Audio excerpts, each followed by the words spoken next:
Ladies and gentlemen, boys and girls, children of all ages, welcome to Kannapolis, North Carolina, Atrium Health Ballpark, home of the Kannapolis Cannonballers, low A affiliate of the Southside Chicago White Sox. We are here with the game 3 of the night, final game of the night for the D3 Showcase. Berry College and Pfeiffer University. Pfeiffer being right up the road, about 30-45 minutes from us. I'm Tim Siegel. I'm the head groundskeeper for the Kannapolis Cannonballers, and I'm accompanied by the super tall, super beautiful Walker Brook, director of ticket sales, I think. Yes, Season sir. tickets, something? Yes, sir. Yeah, ticket sales. You're Ticket director of sales. something. Close enough.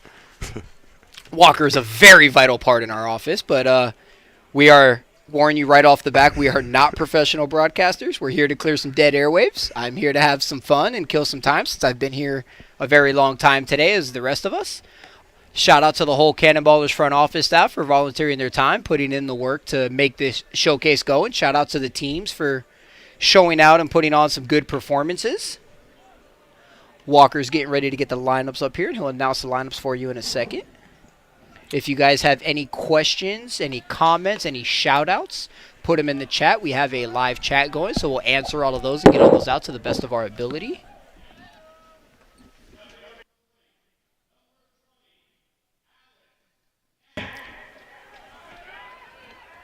Alex Knapp stepping up to the plate. We're trying to get the lineups. Lineup cards haven't reached yet, or at least not our booth yet, as Pfeiffer has a big lefty on the mound. And by...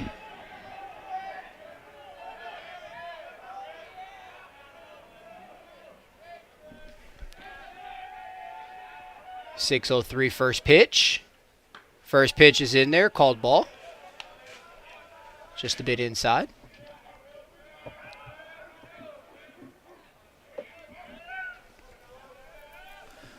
One 0 pitch on the way. Bounces in there, trickles away from the catcher.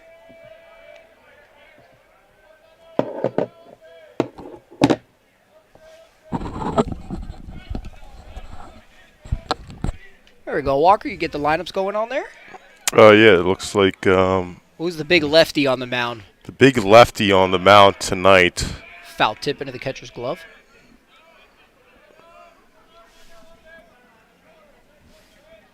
It's number 30. Sorry, guys. We're trying to get the lineup situated here as they just came into the office. 2-1 pitch on the way. Grounded foul.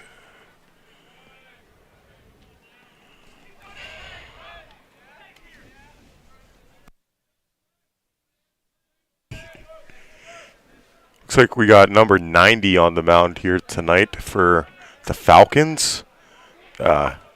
Rather high number for a baseball team. I don't know if I've ever seen a pitcher wear a number that high, but no. Typically your high numbers are guys in spring training or the call-ups, to the big leagues. They wear the high numbers because they haven't been established yet, but occasionally you'll get one like that, but 3-2 pitch on the way, just a bit high. Alex Knapp, the leadoff hitter for the Vikings this evening, drawing the leadoff walk.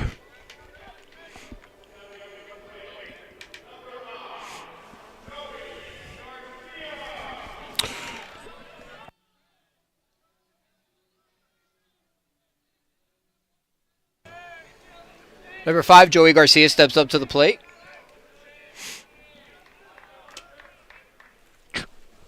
First pitch is in there.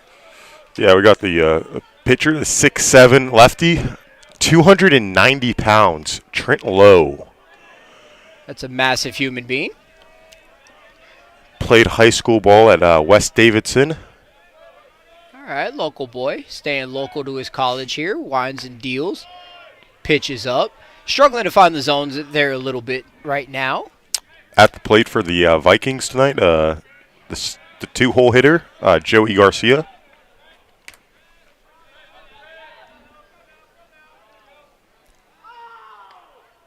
Little honest pickoff move over there. Try to reset yourself. Almost looks like a lineman out there. That could be why he's wearing number 90. He might play football as well, or did play football as well at one point. Pitch on the way.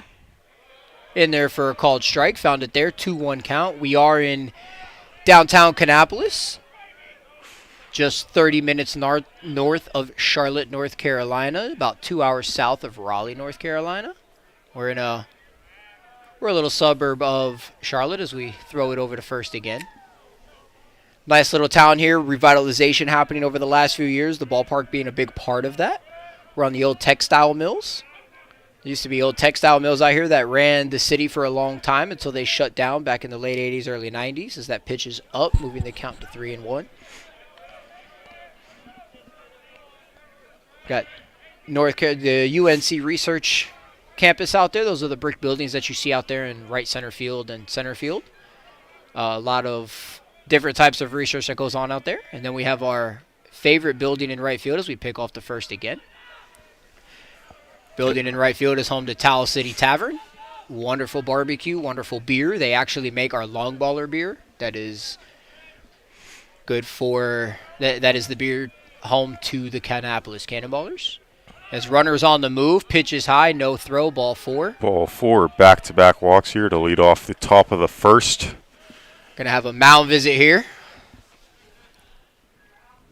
Got a little bit of a struggle. Got to settle him down a little bit. Doesn't look like the... Oh, catcher's headed out there now. The right fielder, Nick Brunswick, will be stepping to the plate for the Vikings next. That's a wonderful name. That sounds like a hockey name. We've had some good names come through the D3. I feel like I have been, since I've been around since the first He's been here a couple times. edition, I feel like Brunswick, that name rings a bell. But then again, been here a couple times. It's not a uncommon last name. Now visit complete, looking to get something going here.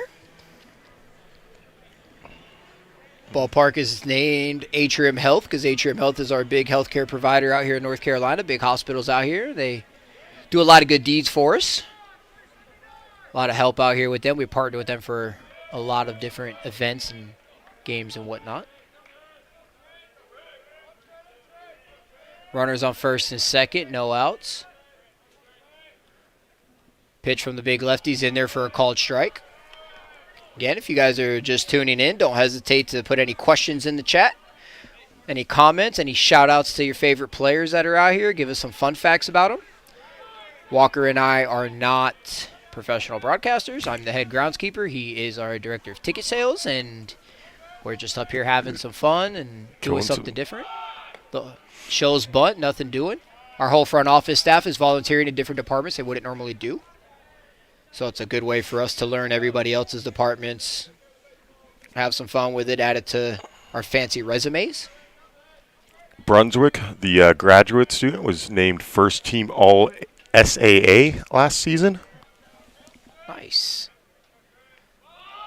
As he shows bunt, nothing doing again, missing high. Career batting average of a .374 and an on-base of Wow. 447. So pretty, not too shabby. God knows how to get on base. That he does, and he's got a 2-1 count right now in his favor. So big lefty gets his sign. Comes set. Runners are on the move, double steal, hit and run. Ball's fouled off to the right side. Not a bad call right there for a double steal. You don't know what he's going to do. He's either going to miss high like he has been, and you're going to be in there easily, or put the ball in play, get some runs going. These two teams did meet, have met recently. I think Barry got the better of Pfeiffer on that, so they're looking for a little revenge in this game. Pfeiffer's first base coach is a former intern for the Cannonballs. As that ball is grounded back up the middle, shortstop's going to take it, get the out at second, no throw to first. It's going to be first and third with one out. Double play is still in order, still have a chance to get out of this jam. But Corey Lackey was the former intern for the Kannapolis Cannonballers. Number 53 stepping into the box for the Vikings now, Andrew Pendleton. He's got a great stash up on the board there. Great headshot. Got a couple guys in this tournament or showcase, if you call it that, with some stashes. I don't know, all stash team maybe? No, everybody's rocking it. We need to see a Raleigh finger stash. Yeah. You know who could have a fantastic stash walker? And I Who's think that? he needs to grow it. I think he needs to grow out the handlebars. Our very own Matt Millward. Yeah. I think if Matt Millward grew out the handlebars, Matt, you'd be the Bachelor of Kannapolis. I might. His pitch is on the way, in there for a called Oh, strike. strike. Umpire rocking the double hand gloves down there. And he's got the plate coat. He's got the $300 plate coat custom fitted. With an American flag, nonetheless. Yes. As that pitch is swung on and missed, 74-mile-an-hour changeup right there from the big lefty. Looks like he's starting to settle in a little bit.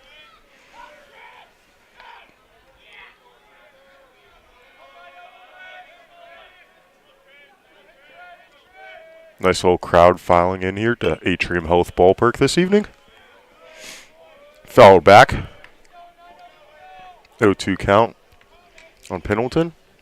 Yeah, this event is free, so if you guys are listening, if you're anywhere in the area and you want to come by, we'll have 3 more games again tomorrow. And the event is free to the public, just no outside food or drinks.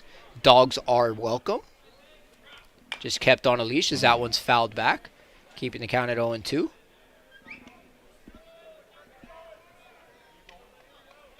Again, the chat is live if anybody wants to ask any questions about Kannapolis, anything about the Cannonballs, anything about what we do. Make sure to hit that subscribe button and follow the Cannonballers all season long.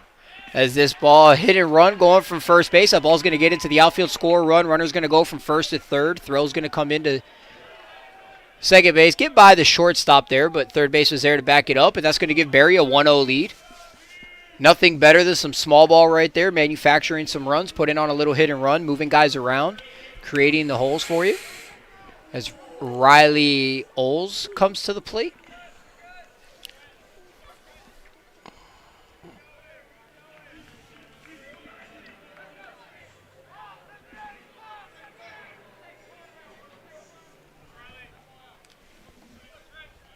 Do you have a favorite player on one of these teams? Best name, I should say. I have not paid attention enough to it the first day and a half to know. This is really the first time I'm looking to see what's going on. I've been busy with the field as that ball's grounded to the shortstop. Little bobble, gets it at first. Not in time over, or gets it at second, not in time over at first. Run's going to score 2-0 Barry. Way to recover and make sure we get it out there, though.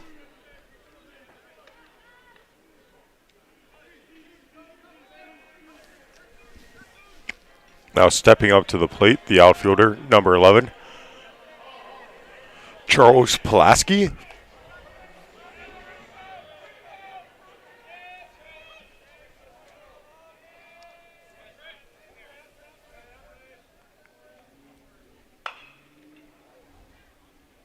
Rocket up the middle, and that'll do it here at the top of the first.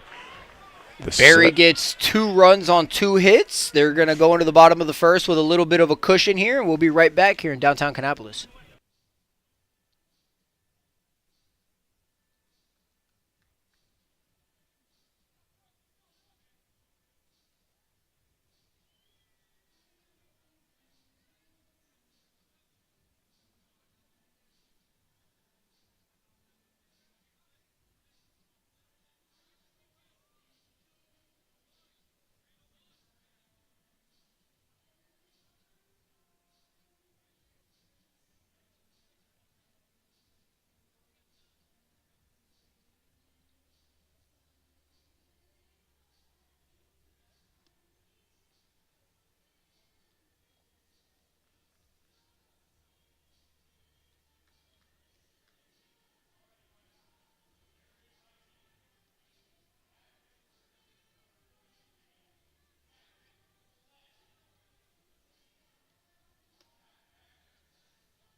We're back here in downtown Kannapolis, North Carolina. As the traffic looks like it's moving out there on West Ave. Lot to do down here in Kannapolis. Got a couple breweries out here. We've got an underground arcade. We've got an Irish pub. A couple restaurants. If you've never been out here, it's a great place to hang out. As the first pitch to CJ Acosta's in the dirt for ball one. Tonight's starter for the Vikings, number 33 on the bump, Jackson Collette, sophomore righty out of Leeburn, Georgia. He's got a little bit of an old school wind up there. Comes way over the top of his head. Pfeiffer wearing highlighter yellow jerseys. Leadoff hitter for the Falcons of Pfeiffer tonight, number 27, CJ Acosta. Pfeiffer did a great job yesterday bunting. They had a very good bunt game going. We'll have to see if they can get some guys on base to make something happen again today. As that pitch is in there for a strike, 3-1 count. It's probably a good take right there on 3-0. Get the pitcher to throw as much as he can. As that one hits him in the back. Not a good feeling in the cold, but that's all right. Leadoff hitter is aboard. That'll get the dugout ramped up there. For those of you just tuning in, I'm Tim Siegel, head groundskeeper for the Kannapolis Cannonballers, and I'm joined by Walker Brook, director of ticket sales. And if you guys have any questions, anything about the Cannonballers, anything about the area, the fields, any comments or shout-outs to your loved ones that are playing in these games, don't hesitate to put them in the chat. We'll get it out there for you. Previous game, we had some great questions come across. Like to see it happen here.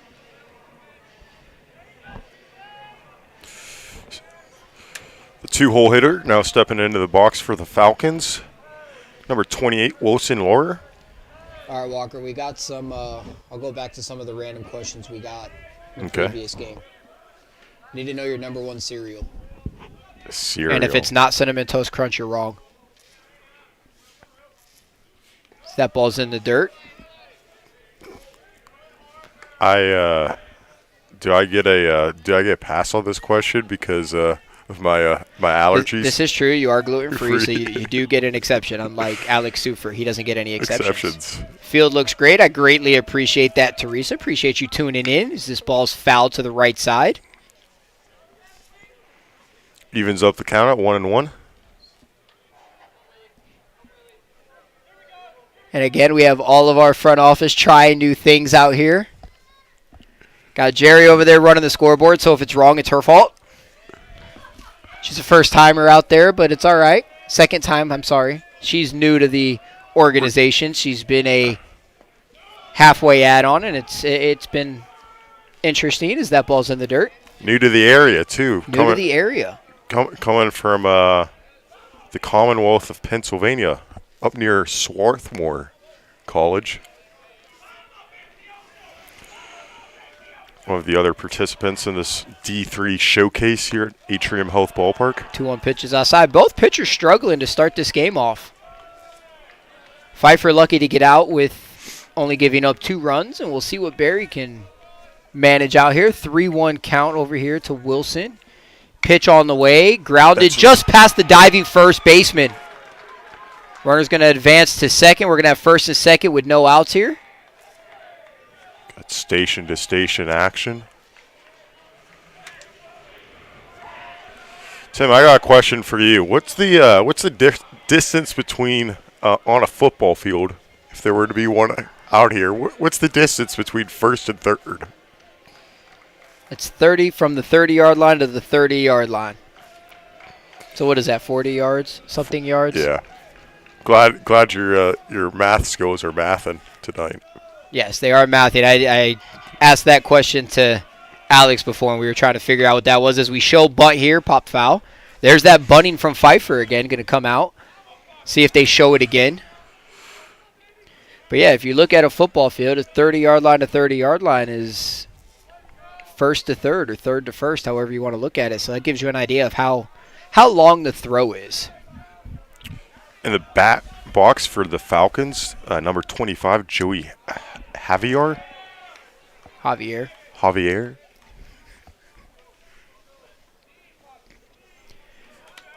1-1 count to him here. He's shown butt twice. Let's see if he shows it again. Shows it again. Does not get it down. Fouls it back. Now he's going to have to swing away. Walker, if you were not a ticket sales rep for the wonderful Kannapolis Cannonballers, what would you be doing with your life? With my life? With your life, Walker. I don't know. I'm trying to. 1-2 pitch fought off. As our front office knows, I'm a big Snapchat person. Oh yeah. So I do as they know, the Snapchat king of Kannapolis, as some say. Snapchat 30 coming up here in about. You should try to be an ambassador for Snapchat.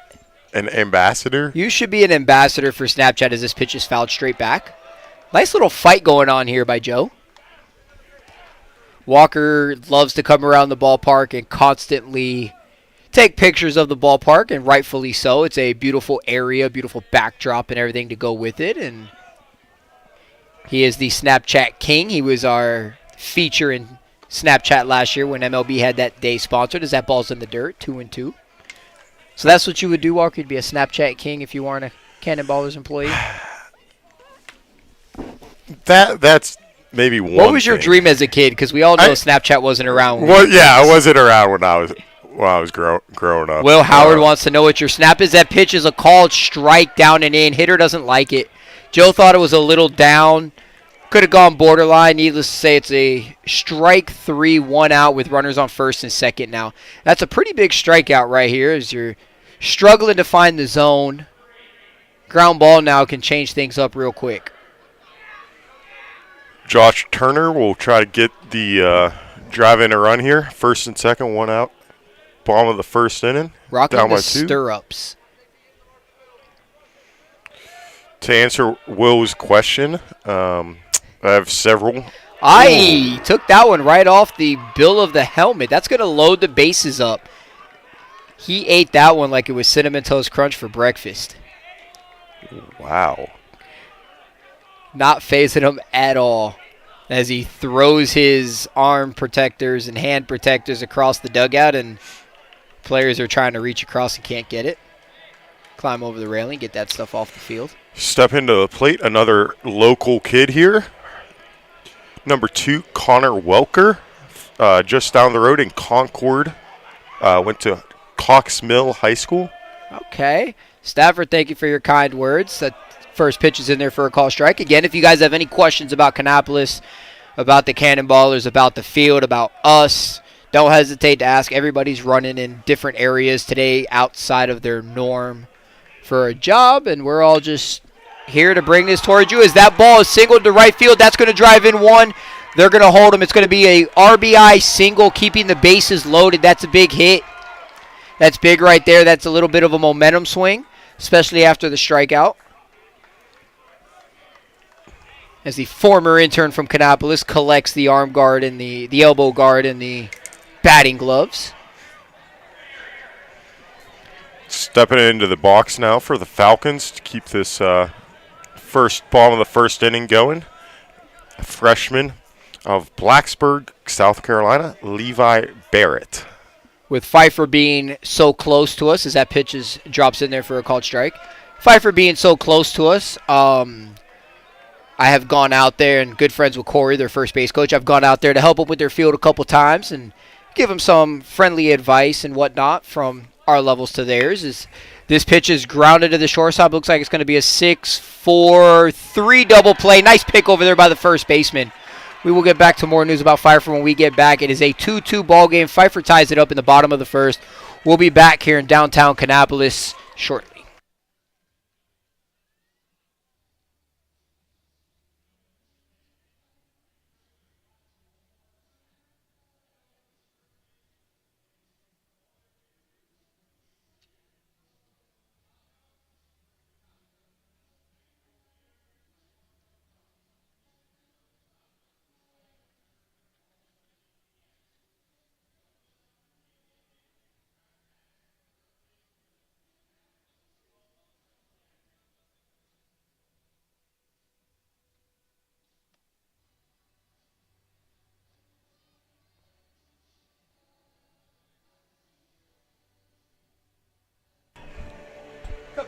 This Pfeiffer versus Barry contest. They had some questions that are coming through.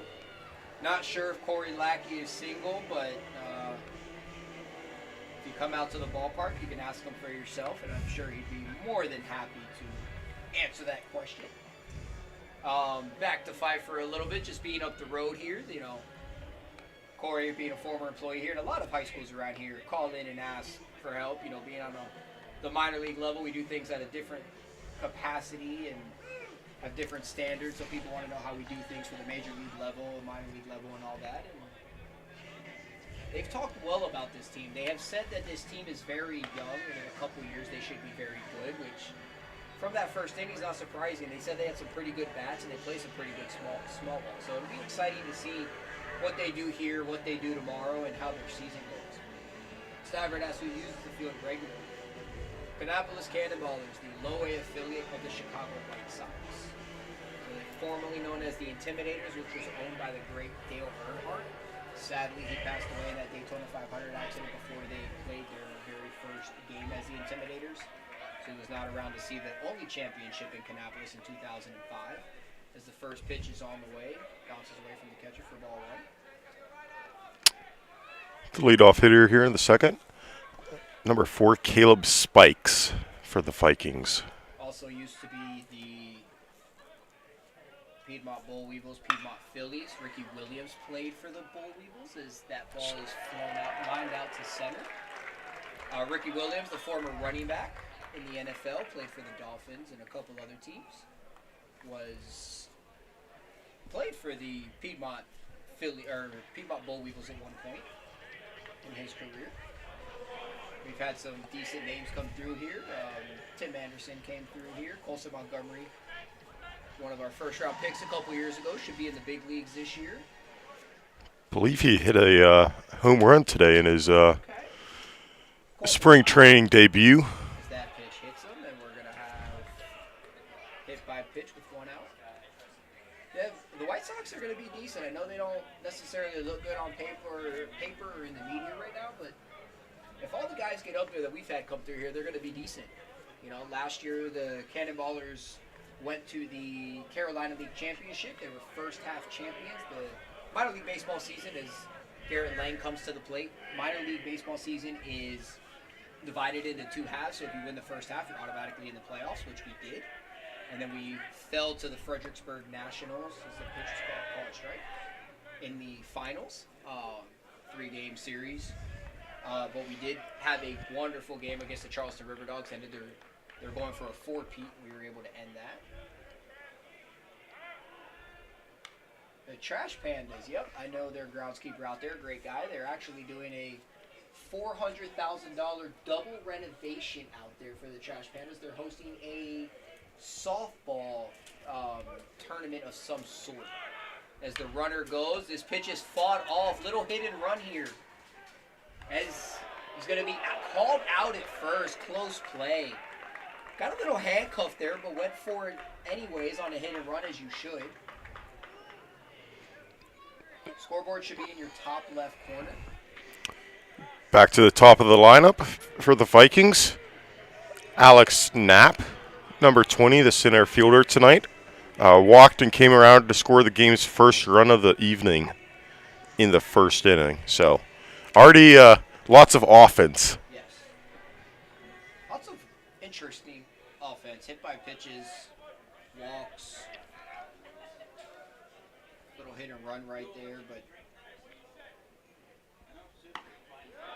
called strike there to start this one off. But the Trash Pandas are undergoing a big $400,000 double renovation. They've converted their field to a softball field for right now for some kind of tournament they're having out there. Then they'll convert back for their season.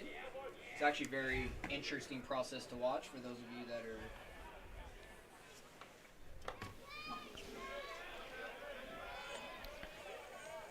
I think they were also hosting some college baseball down there too, in Rocket City. Yep. We got asked. I just realized my mic was muted there, Walker, so I was talking to myself for a minute. But that's all right. My fellows to the right of me didn't even tell me. They don't love me. The office just does not like me. I'm getting broken hearts over there. They can. So to go back to some of the questions that came through, Cannonballers, low-A affiliate of the White Sox, use the facility here. They were the first half champions last year in the Carolina League, and then they went to the Carolina League Finals and fell to the Fredericksburg Nationals in 3 games. We mentioned the Trash Pandas. Trash Pandas are, I know their groundskeeper very well, that's in there for a call strike, and follow him on Twitter. He is undergoing a $400,000 double renovation right now. If you go look them up on Twitter, they have a softball tournament going on out there. They took out the mound and took out a strip of grass in the outfield to put a warning track in, and they have a full softball field out there right now, and that should be wrapping up this weekend, I believe, and they'll go back to baseball. So he's got his work cut out there for him as this pitch is fouled back. Count remains at 2-2. Asking for the scoreboard, it's in the top left corner of your screen.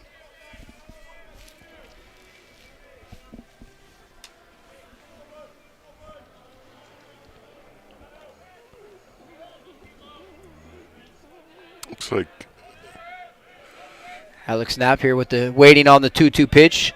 2-2, 2 outs, runner on second here in the top of the second as this pitch is driven out to right field. Right fielder drifting to his left will make the catch, and that'll end the inning. Barry Strand's a runner at second. Pfeiffer gets out of a little bit of a jam, and they'll be coming out trying to put up some offense. The score is 2-2. We are tied here in the bottom of the second.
Welcome back to Kannapolis. Sorry, we had a little mishap with the score. It is 2-1. Like I said, we are all working out of our positions here and had a little mistake up there, but that's all right. Pfeiffer's going to put up another run here, and it'll tie it up, and it'll cancel things out. looks like we've got a 35 stepping into the plate. Jawan Un, I believe. I hope I didn't butcher that. But we apologize for that score mishap, but it is fixed now. Already a pinch hitter, I believe. That pitches a ball. Yeah, who's he pinch hitting for? I wonder if something happened 15, there. number 15. He's pitch hitting for number 15. Interesting. Wonder what happened there as this pitch is fouled back. But again, if anybody has any questions, comments, shout-outs to any of your loved ones playing in these games, don't hesitate to throw it in the comments. We'll go ahead and read them out there for you as we have a pretty good crowd here. Pfeiffer being local, traveled pretty well. 1-1 pitch is on the way. Called the ball. Collette back out there for his second inning of work. Last game we had a pretty good pitching duel until the end there. The score is 2-1. It is fixed on the scoreboard. It is correct. Barry has 2 runs on 1 hit. Pfeiffer has 1 run on 2 hits. No errors for either side yet. Pfeiffer looking to pick up their first win of the season. Dropped yesterday's contest to Piedmont College by a score of 6-2. Piedmont's been playing very good baseball here. They just put up, 10 runs or something like that the 10 previous or 11 game. runs. I mean, they've been playing pretty good baseball. They've been hitting the snot out of the baseball as the 2-2 pitch is on the way and in there for a ball. Last weekend, the Falcons opened up at a tournament down in Georgia. Yep, they played Barry actually, and they said that this is a little bit of a revenge game, and they'd like to get him back for what happened down there as he swings on and misses for the first out of the inning. Last weekend at a neutral site contest, Barry got the victory by a score of 15-9, so a high-scoring game. So yep, it can be very defeating when you put up 9 runs and don't get the win, but that's how it works sometimes, especially at this level, is pitches up and away there, coming in at 89 miles an hour. Number 22 for the Falcons stepping into the box. I think there was a Division I game, mind you. It was 36-22 last weekend. Saw that. Austin Wood is at the plate. I don't remember the two teams, but I think one was a higher level D1 and the other one might have been a lower level D1. But you scored 22 runs and then it's a lot of get a mercy rule after. Back in my umpire days, I umpired a baseball game that was 30-1 was the final score. Whoa. And as an umpire that pitches up, that was miserable. Jack Fabian getting a shout out for Pfeiffer. So Austin Wood awaits the 3-1 pitch. Called strike. A lot of chirping going on right now at the strike zone. Not sure if we're just chirping to chirp or what it looks like. Up here, everything looks like a strike to me, unless it's in the dirt or way over their head. As that pitch is ball 4. Kind of interesting how the umpire just there looked over at the Pfeiffer dugout. Everybody's got their own way of calling close pitches.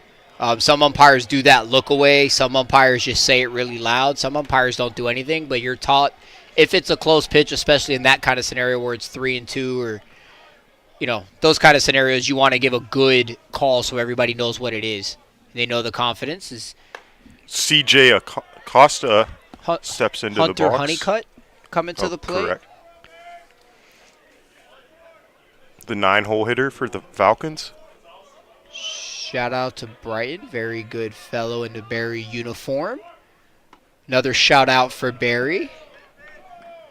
Favorite player since Smith. I'd venture to say that that's a son or nephew. Get some shout outs coming through the chat. Don't hesitate to ask anything about what's going on in the city of Kannapolis. The Cannonballers. That's the team that plays here, the low A affiliate of the Chicago White Sox.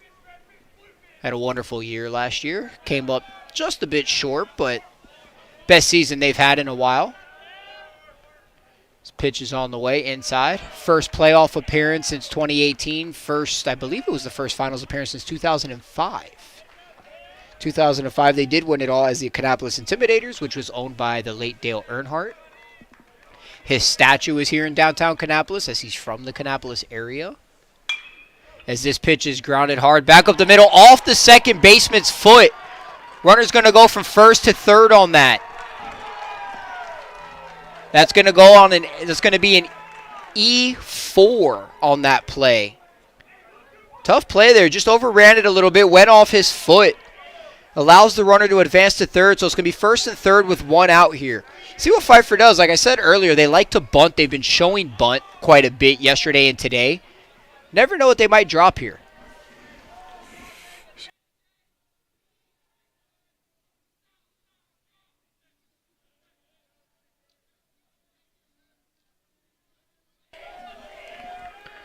Craig Bolton, the manager for Pfeiffer over there with the beautiful long curly hair.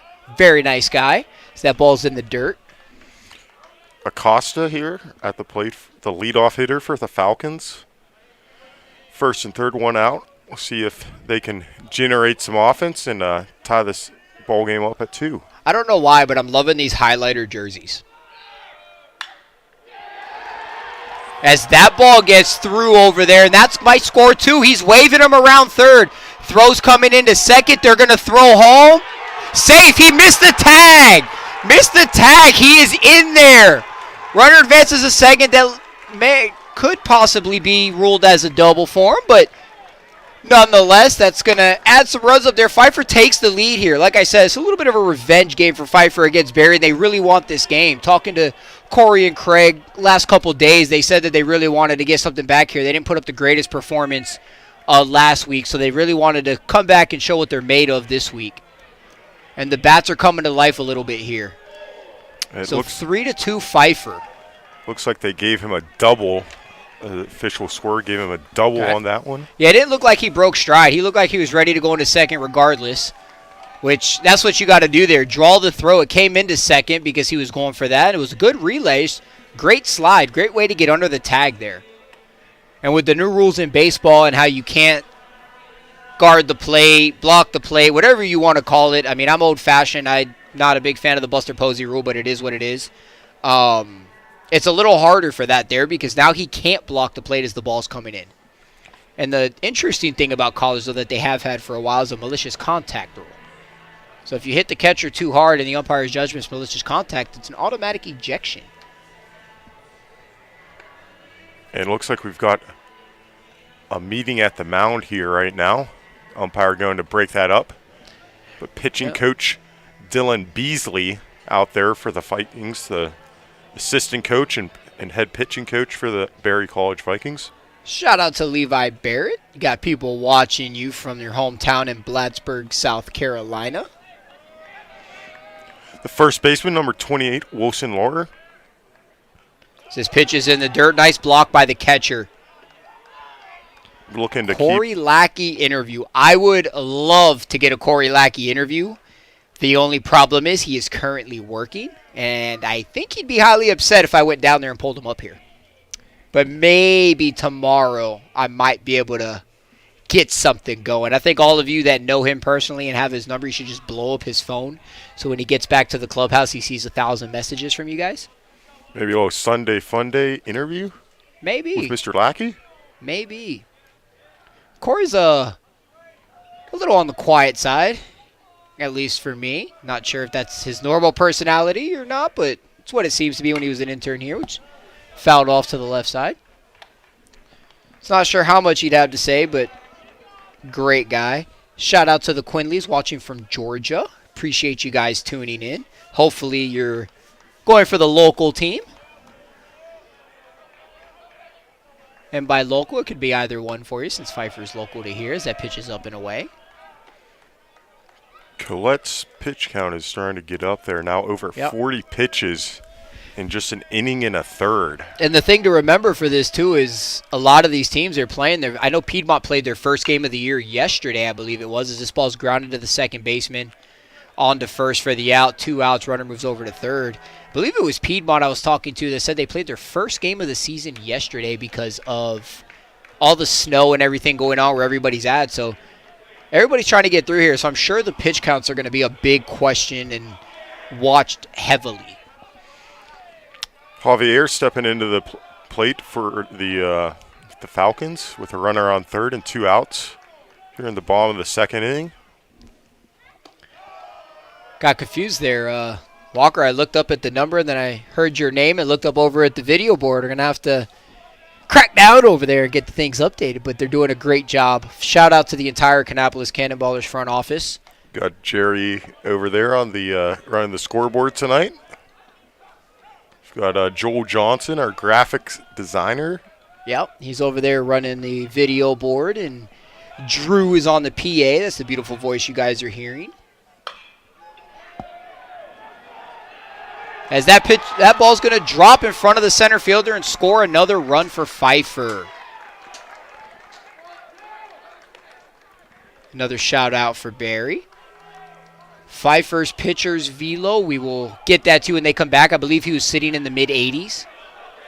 He had a little bit of a struggle in the first inning, but he seemed to have settled in. But when he comes back out, we'll get that for you. But he was sitting mid-80s consistently. Now the designated hitter, Josh Turner, this evening. We coming up to the plate for the Falcons. Runner on the move, called strike. He's going to be in there without a throw. Pfeiffer's dugout's really getting into it right now. We've had a little bit of a momentum swing here. 4 runs on 4 hits, 3 runs this inning.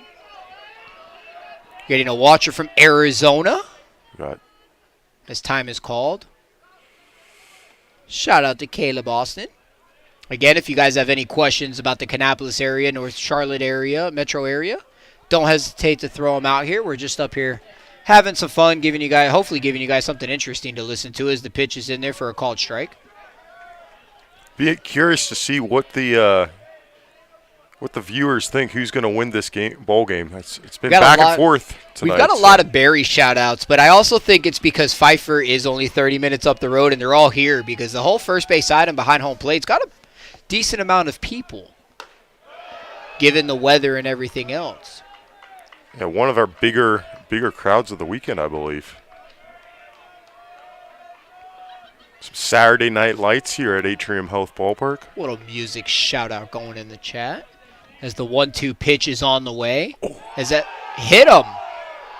Is he going to? Oh, he's going to say it hit him in the strike zone.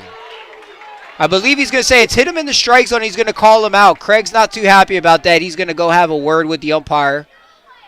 See how this goes. That's 2 days in a row. I believe it's the same crew that Pfeiffer has had some questionable calls. Yesterday they had one about scoring at the plate. Craig's not happy about that. He's trying to say that it hit him in the box. There's no way that was in the strike zone. He has now been warned. It's a little early here to be getting warned, but I don't blame Craig one bit. Craig has now been sentenced to the dugout. Dugout is fired up down there. It looks like Craig's been stuck to the dugout now, so instead of getting an ejection, you get sent. I just call it sentence. I forget the word for it, but you get sentenced to the dugout. So now I don't think he's going to be able to coach third base, and the next time he exits the dugout, unless it's a pitching change, he's subject for ejection. But we'll take a quick break here in Kannapolis and go over that when we get back.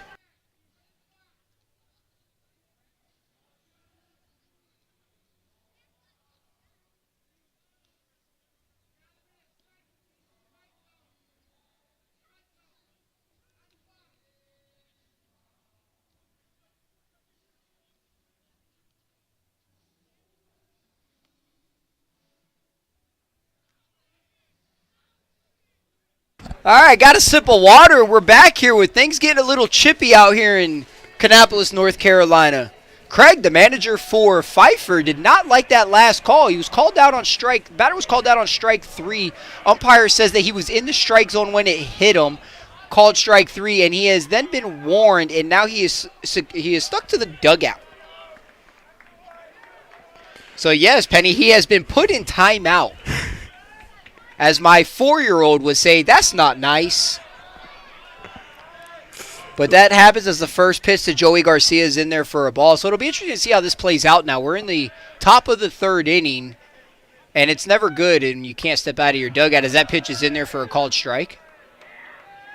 It's interesting how some of these, it looks like half the coaching staff is already out of the dugout for Pfeiffer. Yeah, college is interesting with that. They like being at the top step, whereas minor league baseball and major league baseball, that would not be a thing as that pitch is in there in the dirt for ball 2. But you see it all in see it in high school a lot. Yeah. You see it in college baseball a lot. But they were having some issues as this ball is grounded right back up to the pitcher.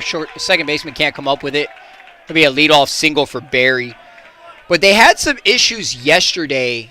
There was a call at the plate that they said the runner did not score on a timing play. But my question on it, being a former umpire and going to umpire school and all that good stuff, was they went to the third base umpire to make the call, which didn't make any sense because third base umpire is not paying attention to that. He's watching the play at second, but that's how they went about it. And, you know, they're the umpire crew for this, so they're going to handle it the way they have to handle it. As Nick Brunswick, beautiful name right there. It's a hockey name as that pitch is up and away. Comes to the plate. First pitch to him. He's got the high socks going. It's like we got a 3-man umpiring crew this evening. Mary, I appreciate the support in there. Like I said, we're not professional groundskeepers. I am. We're not professional broadcasters, but I'm doing my very best. As the people to my right are giving me a thumbs up. But it seems a little confused over there running the scoreboard, but it's okay. It's okay. As that pitch is in here, that's going to get through. to the right side. Runner's going to go first to third easily. Throw should come into second base and be cut off. We're going to have no outs. Runners on first and third on an 80-mile-an-hour pitch there from our big lefty. And the offense just keeps on offensing. Got a shout out for our catcher back behind the plate. It looks like this might be an offensive game here, Walker. I do believe, yeah. Already third time through the lineup for the Vikings of Berry College. The catcher, number 53, Andrew Pendleton, stepping into the box now. Pfeiffer's got some an arm getting loose up there in the bullpen as the big lefty comes set and delivers. Pitches in there for a called strike. I'd like to give a quick shout out to my guys down in my office for getting the games turned around very quickly and keeping us on schedule. No delays here today, even though we've had some close calls. But shout out to those guys putting in their hard work. My assistant, Jonathan, as that pitch is outside. Phenomenal job, long hours, but everybody's doing it. New crew coming in, training everybody for the season, and everybody's doing the best that they can and learning quickly on the job, learning how much fun and interesting I can be to work for. As we have an honest throw over to first from Rome, Georgia. Fly Falcons fly. Shout out to my dog, Mox. On deck for the Vikings, number 8, Riley Ooze. Teresa's coming in asking about that hit by pitch as that pitch was in there for a ball. So it's not commonly, it's called a lot more in college because college players and some high school have a tendency to lean into pitches. If you are not familiar with the details, as this ball's flown out to left field, looks like the runner from third is going to tag. Catch is going to be made. Throw's going to go into second as there's going to be a play at second base, but it's not in time. So we're going to have one out that's going to go down as a sacrifice fly and an RBI. But guys have a tendency when you watch college baseball to kind of lean into pitches. And in the rule book, it states that if you are over the strike zone in the umpire's judgment, it is a called strike. If you lean into a pitch purposely, you're sentenced to stay in the box. And if you have 2 strikes, they're going to call you out. And that's just kind of how that works. And that's what they called there. It's a wacky rule, but it stops guys from just jumping in front. You have 6 inches from home plate for the box to start, and that's where your area is set to be. As that ball's in the dirt. I hope I explained that okay. If I did not, just tell me, and I'll try to do it again. Ooze at the plate for the Vikings. Man on second, 1 out. Barry down by 1 here in the top of the 3rd inning. That pitch is a ball.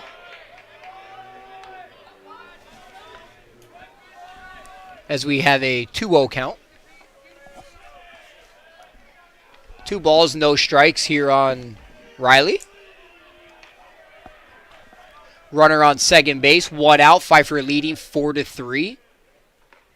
That pitch is in the dirt. Nice block there by Osborne.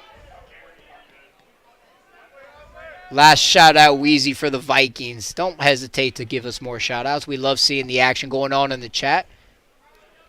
Sure to share the stream with everybody out there. Never seen it in a college game. Yeah, it's not sure what the pitch count is. I do know. Looks like we're up to close to 50 pitches for low here with the Falcons. Pfeiffer, I'm not sure where it's at, but Pfeiffer does have a live scoring going on with everything on there. So if you guys are able to search that up.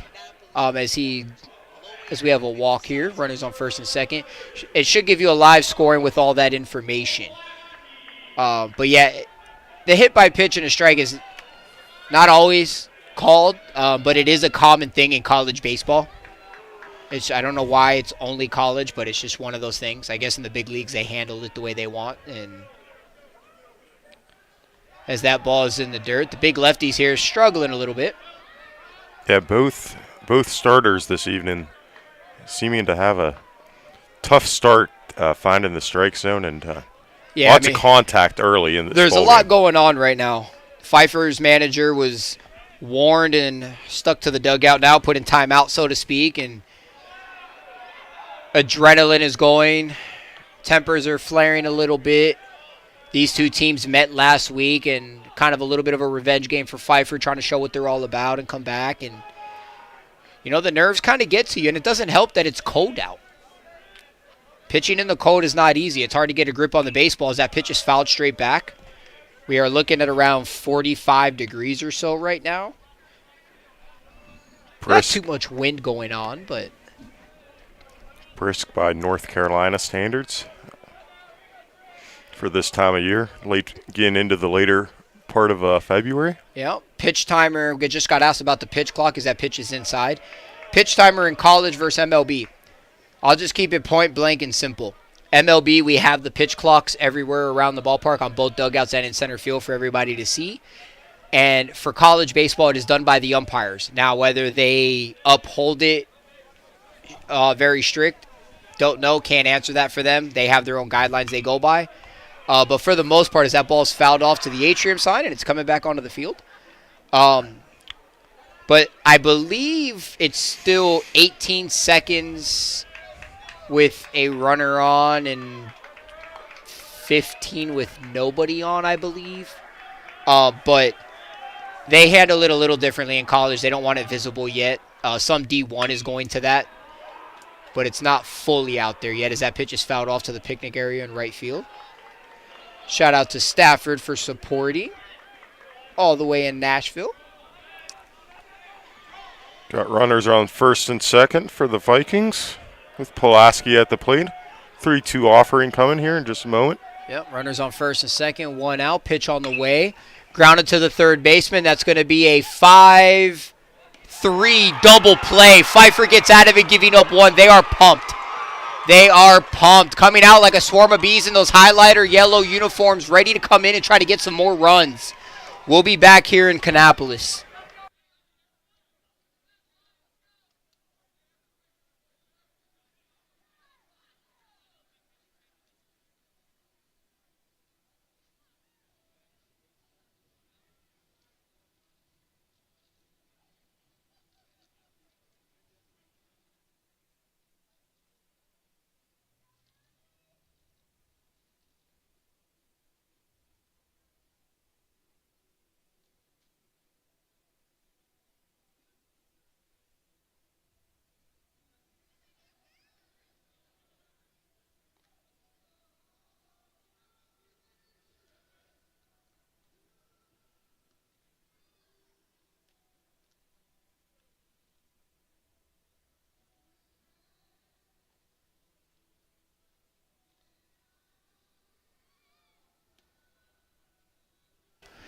Back here in Kannapolis, those of you asking for the live stats, if you go to gofalconsports.com and then look for the baseball page, and you look at the baseball page, you should be able to find the live stats going on. We have their SIDs to our left, and they are handling all of that for you, so it is very accurate and up to date. And 20 seconds for the pitch count is for real. So, fun fact about that, another thing with the rule book. That's been in the rulebook for years, decades and generations to be exact. It was just never fully enforced. There's one of those things, the unwritten rules of baseball. You have that, and you have one of those things that they just say, don't open up a can of worms for no reason.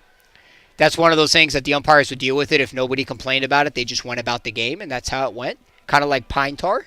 Cannot exceed 18 inches on the bat, but guys put it up higher, and as long as you don't say anything, hear no evil, see no evil, speak no evil type of deal. And that's kind of where it's at is.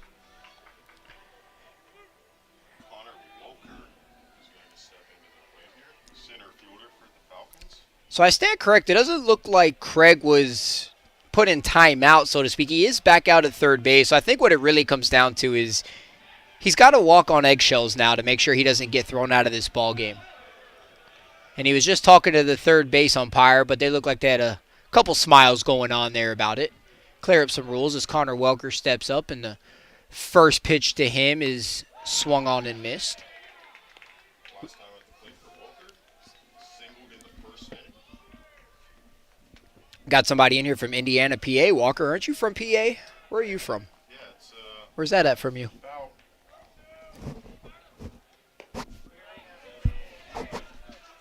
It's about what?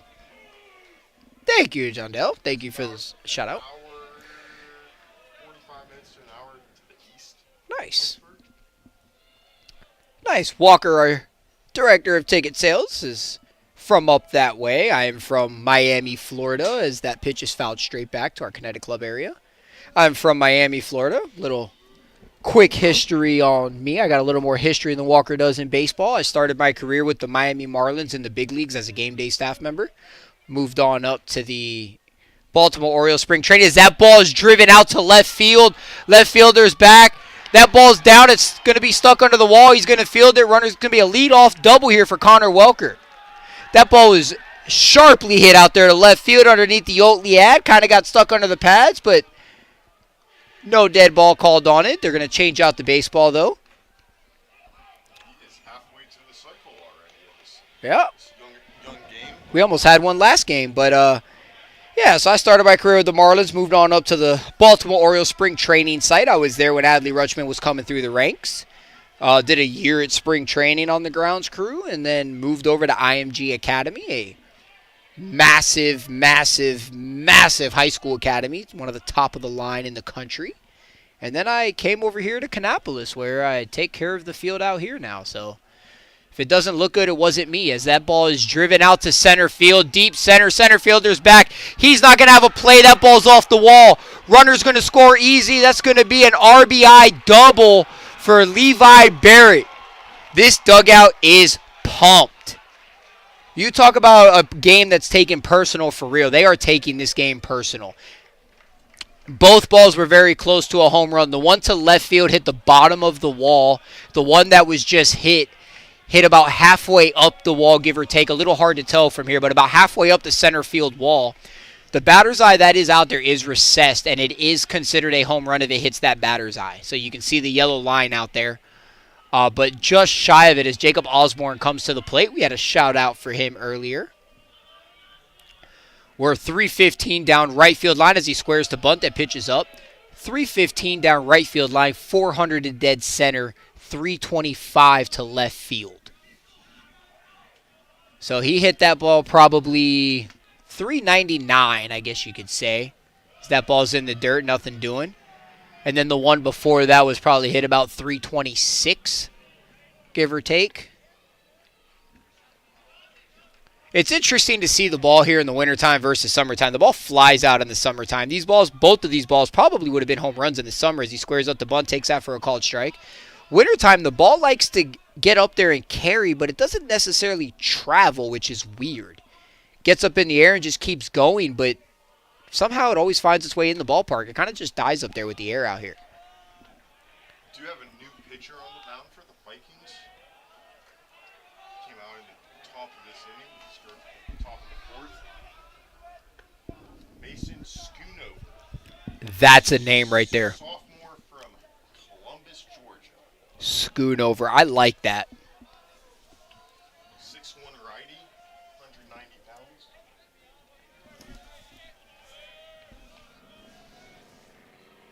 I wish I was 6'1". Yeah. I'm 6'2", 6'3" on a good day. I'm 5'8", 6 feet on a good day. I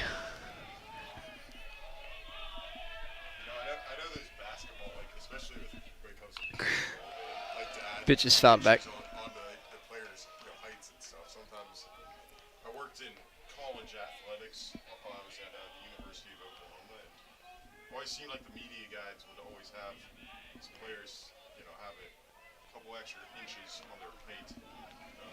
6'4" guy all of a sudden became 6'7". We got a walk here to Jacob Osborne. Yeah, I mean, they're always going to add height in there. I mean, we saw that controversy a little bit with Bronny James when he was coming through. And Stafford makes a good point. Balls don't travel in the winter due to global warming. 5'8" in the winter, 6 feet in the summer. Yeah, you got that one right, Stafford.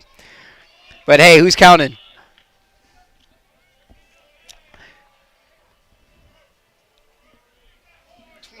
Coming to the plate here on the 22nd of February. That ball's bunted out to the pitcher. Pitcher's going to come up with it, throw over to first. It's going to be called out for the first out of the inning, but he moves the runners over to second and third. There's that small ball. Manufacturing runs. And talking to Corey and Craig, as they were getting ready for their season and going out to their field, and they came out here to see a couple of things, they were saying how they were going to have to manufacture runs. I mean, that's just what it is for them. There's no way around it, and that's reality, and they're doing just that. I'm loving the small ball, taking advantage of what your team can do. You're working your guys to their strengths, and that's how it should be. As that pitch is inside, but you got to work the team to the strengths. You got to know what they could do, right, Walker? Your sales staff, you got to work them to their strengths. Correct. Absolutely. Looks like we got infield drawn in here a little bit for the Vikings. Yeah, they're going to play in here, try to knock down a run, try to keep this a 2-run ball game with 1 out. The downside to that, though, Walker, is that runner at second can now get a big enough lead, almost with the shortstop. Hopefully, he'll get there, and he hits a ball out to the gap. Even though the outfield's not playing too deep, they're not going to be able to throw him out at the plate. So you're sacrificing on one side, and capitalizing on the other. You just got to see which one's going to pay off for you. It's a bold move, Cotton. We'll see how it pays off. As this pitch is swung on and missed, 2-2 count.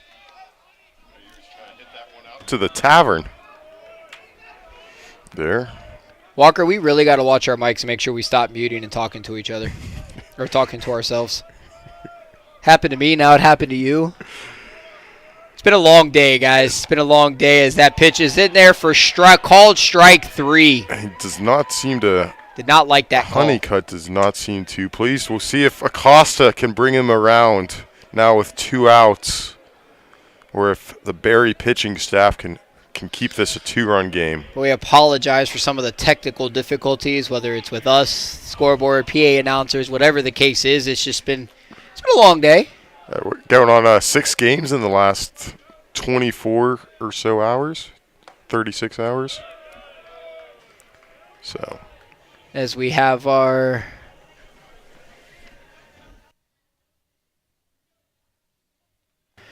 one ball, no strikes here to CJ Acosta.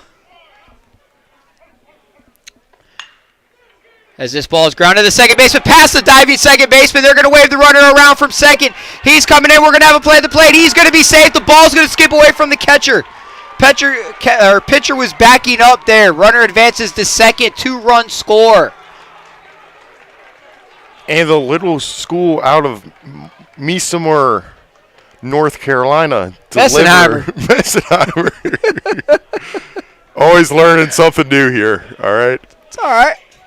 We're making things happen. We're having fun out here. Yeah, absolutely. Lots of offense tonight, that's for sure. It's always a good day here in Kannapolis when you look to your right and your accountant sitting here laughing at you. So, we're having some fun, enjoying it. Hope you guys are enjoying it too. Falcons fans are getting up here in the chat. Love to see it. Is Wilson? I'm not going to say his last name. I don't want to butcher. First baseman, number 28. 2 outs here. Little 2-out rally going as that ball's fouled to the screen. Reached on a single in the first, then grounded out in the second on a ground out to the second baseman. Looks like our wonderful general manager came back with some comida, as we like to call it, for us over there. Is arrived. Is that dinner?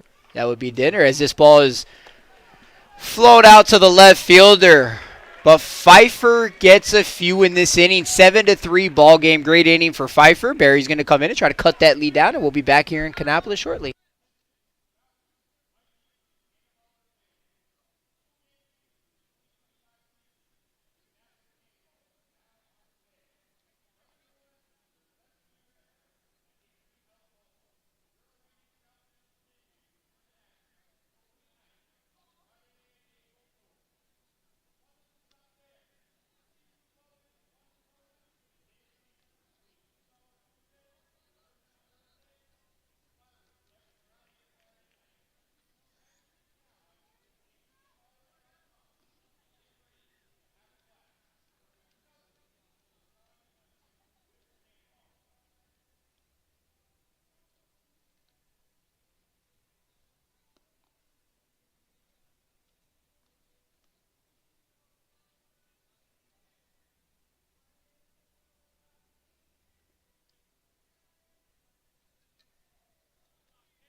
Welcome back to Kannapolis, North Carolina. As we got some guys in here talking about give them the plunger. So the plunger is always a fun one. If you go on my Twitter, you'll see Divot Dirt. We made a snowman with him and put the plunger on him.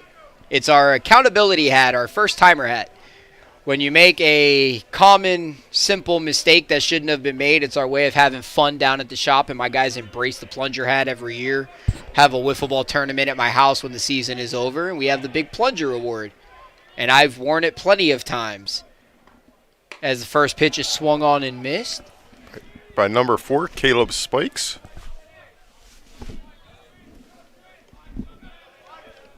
And the bilingual king, I wouldn't say so. My wife is Venezuelan, so I know a little bit of Spanish, and born and raised in Miami. As that ball's in the dirt, I know a little bit of Spanish.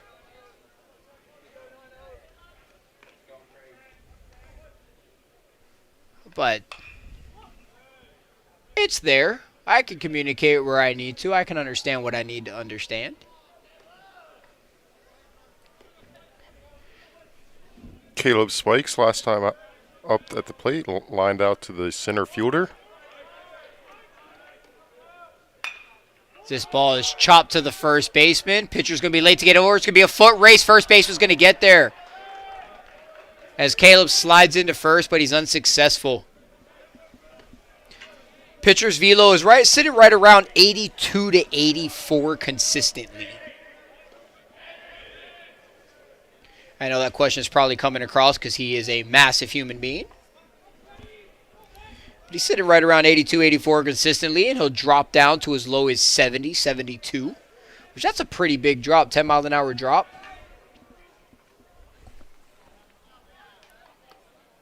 The umpire calls time. He's telling the pitcher he's got to watch the batter. I guess he's trying to quick pitch, and they don't want to have a quick pitch go on here. That was a ball added to the count. Quick pitch is an automatic ball. So it's a 1-0 count to Chase Edmonds. His first pitch is swung on and fouled in the box. 81 miles an hour. Don't think any relationship to Jim Edmonds, the former major leaguer, but not sure, but Jim Edmonds was fun to watch. Come across quite a few major leaguers in my time working through the big leagues. As that pitch is in the dirt. Runs the count to 2-1. Got to work a couple W World Baseball. Wow. This has been a long night, Walker. I can't talk now. WBC. World Baseball Classics. Done a couple of those at Marlins Park. Actually, I've done every single one at Marlins Park. At the new one. I was a fan at the old one. I was too young to work at the old one. As that ball's in there for a called strike. Got to come across the fun times of meeting Ken Griffey Jr. and Derek Jeter and Shohei Ohtani and all those guys. This ball is driven out to right field. Right fielder's under it for the out. We'll have the shortstop, Garrett Lang, coming up to the plate. Who's your favorite baseball player, Walker? Who did you like to watch growing up, and who do you like to watch now? Growing up, I was a big Randy Johnson fan growing up. The big unit. Can't say I ever met him, but Noah Schultz in our organization is compared to Randy Johnson. That's what I've heard. Both about the same height. Both got discussy stuff. Big lefties. As that ball's chopped to the third baseman. Throw across the diamond. Ball gets away. We've got time called. He's going to award him second base even though he's in there safely. They're going to say it hit somebody at the top step. Or have some kind of... Not sure if it hit somebody. If they're going to call interference on somebody standing outside the dugout. But nonetheless, he's going to be in there at second base safely. That's going to be an error. 2 outs, runner on second. As Alex Knapp makes his way to the plate.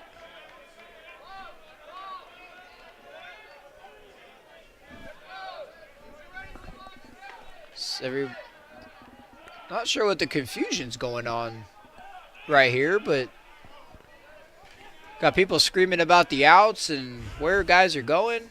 It's been a long day, Tim. It's been a long day. It has been. This umpire crew has been great as that ball is chopped out there. Great play by the first baseman to get the out. Going over his left side. Snow cones it. Hopefully that was grape flavor as he heads into the dugout. The dugout's pumped. Pfeiffer leading 7-3 here, headed into the top of the fourth. Or bottom of the fourth, excuse me. We'll be back.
Cole Porter coming to the mound for Barry University. A little sidearm action going.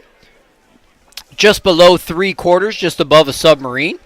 See how that works out for Barry here. Is we saw in between innings, manager for Pfeiffer, as you guys know, he was warned, was out there talking to the home plate umpire. Probably trying to clear up some of the stuff that went on earlier. A couple innings went by. Just kind of got to address it and clear everything. The leadoff hitter here in the fourth for the Falcons, Joe Javier. First pitch in there for a ball.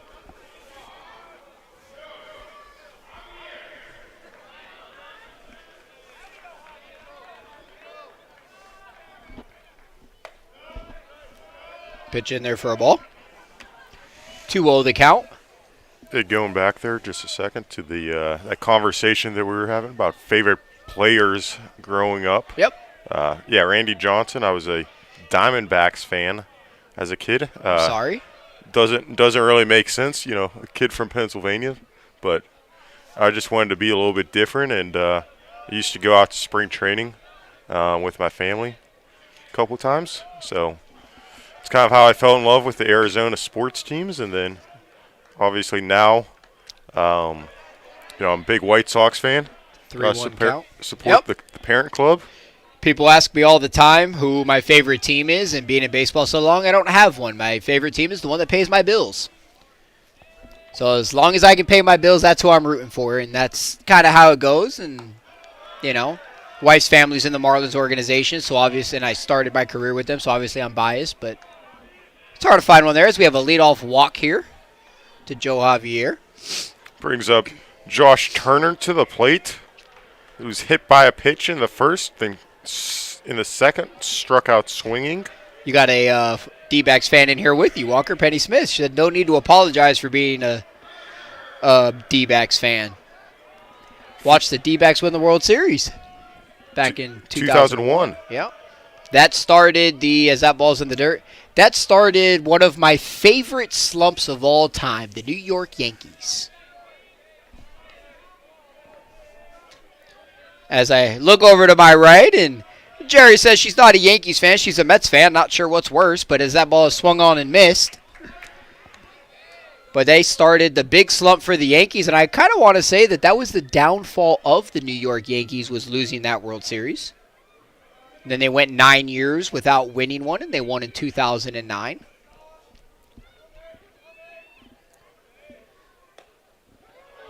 Called strike. 1-2 the count. Watched the Marlins beat the Yankees in 2003. Complete game shutout by Josh Beckett, tagging out Jorge Posada. Thought he was going to dislocate his shoulder, but he got the out. It was a 1-0 game, and I actually screamed at the TV at that time as that ball's in the dirt for ball 2. Because he went for the tag, and the only thing I could see in my eyes was the ball popping out of his glove and going across the field. But thank God he held on to it, and they won the World Series and ran up and down the house screaming because the Marlins won. And that was my reality check, that even though they won, I did not get a bonus or a ring. I was just a happy fan as that ball's in the dirt. I like to say that to the Eagles fans, you know. Yeah, I know we got a lot of Eagles fans. We do. Our general manager is from the Philly area, big-time Eagles fan. He was at the Super Bowl. I'm sure he enjoyed that. You know one thing I haven't asked him that I need to ask him, because you see all the conspiracies as the runner goes, hit and run, ball gets by, we're going to have a 1st and 3rd here. That's a great executed hit and run right there. Fantastic executed hit and run. This small ball baseball manufacturing runs by Pfeiffer is phenomenal. But you know what I have not asked Matt, and I've been meaning to ask him? All the conspiracies out there about Kendrick Lamar and nobody cheering during the halftime show. Is that true? So apparently it is. He's nodding his head over there, so I guess it is. So if anybody was ever wondering, somebody that was there. Step into the plate now for the Falcons. Stafford, Number 2. you have never seen me and Marlon Mann in the same room. Sorry, Walker. No, you're good. Step into the box for the Falcons. Number 2, Connor Welker. Go ahead. He's had a single, a double. We're going to play broadcaster tag. You're it. All right. He had a single in the first, a double in the third. Can we get a triple or a homer here? Hey, leave Taylor Swift alone. We've got some Swifties in the office, but it's not me. Definitely not me. But never seen me and Marlon Mann in the same room. You are correct, because Marlon Mann is probably about double my age. I'm only 33, and he's up there, but I have met him before, and he was a wonderful guy. Taylor Swift also got booed really loud. Yeah, I saw and heard that, but that's Philly fans for you that probably occupied that. As that ball is driven out to the left field gap. That ball is rolling. It's going to be just shy of the warning track. 1 run comes around. Next run's going to be held up. Throw goes into second. That's going to be an RBI double. Runners on 2nd and 3rd with no outs. Pfeiffer College took this game personal last week, and they're taking it personal today. They did not like their performance, as I've said time and time again, and they are showing it here. It's an 8-3 ball game. It's one way to bounce back after seeing a team giving up 15 runs last weekend. As Levi Barrett comes to the plate. But the game's not over. We've seen a lot of crazy things happen. Piedmont was up 10-2, and they almost blew that lead in the last inning the game before. So the game's not over. There's a lot of baseball left.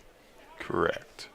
We've had some wild games over the years here at the D3 Showcase.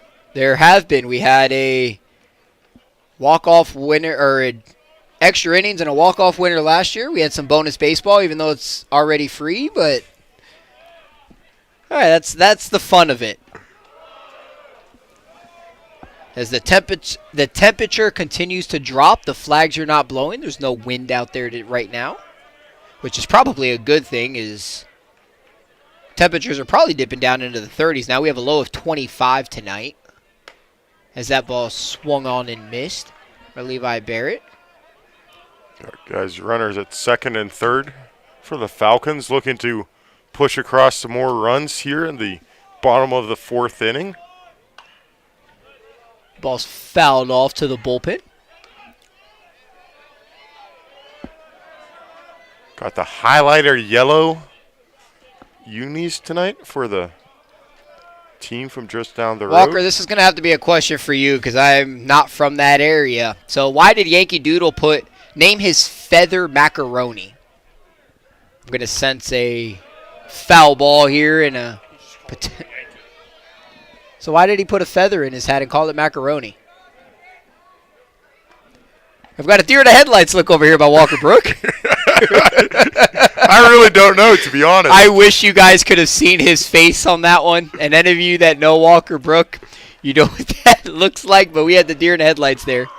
As check swing appealed down to the first base umpire, who is in the B position between first and second. Says no. 3-2 the count. See if Matt Millward's still in the chat if he wants to enlighten us. Looks like he's not sure as that ball's driven out to left field. Runners are going to tag. Catch is made. Throws coming into third. Runner's going to score easy. Runner advances over to third easily with a head first slide. Some fundamental baseball right there. That's manufacturing runs.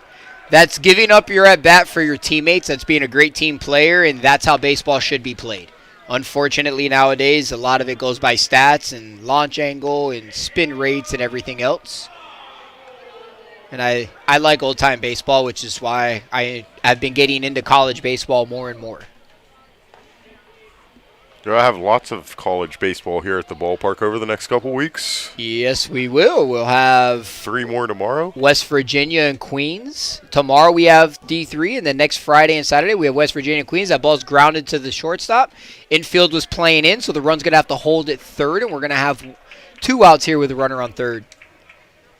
And then we'll have, it's West Virginia and Queens, and then we have, who is it? It's NC State. And Davidson. And then, who's the game after that one? Catawba College. Catawba College, local to us, and Belmont Abbey. Catawba College is right up the road. Division II baseball. Yep. So I think we could check off D1, D2, and D3 this yes, spring. We can. The term macaroni refers to a feather in the hat because at the time macaroni was slang for someone overly concerned with fashion and appearance. We've got number 22, Austin Wood at the plate, the shortstop for the Falcons. 22 on the 22nd of February. I think for that little bit of education, Stafford should go on our RBI wall in our office. That's a clutch move right there. I think we need to add that one in there. We have an RBI wall for everybody that comes through with clutch moves for us and helps us out, gives some recognition out there. So, Stafford, we're going to add you in there. I'll make sure to do that when I get back into the office on Monday. RBI Walker. My office is not in there, so that'll have to be you. I'm over in the left field corner. So that ball's foul tipped back into the catcher's glove to Austin Wood.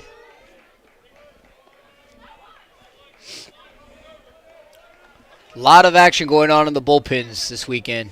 A lot of it has to do with pitch counts and not trying to hurt guys' arms. That's once fouled back as they're early in the season. A lot of it has to do with giving guys the experience of playing on a minor league field that they don't always get to do. Got a little crew up in the Kinetic Club this evening. I believe that might be Washington and Lee who played previously, and they're having dinner. We have a wonderful Kinetic Club up there. Special events manager, Brittany Stamey. Yeah, she handles the Kinetic Club. If you guys want to do an event here at Atrium Health Ballpark, you can go on our website, look for the front office, and she is on there.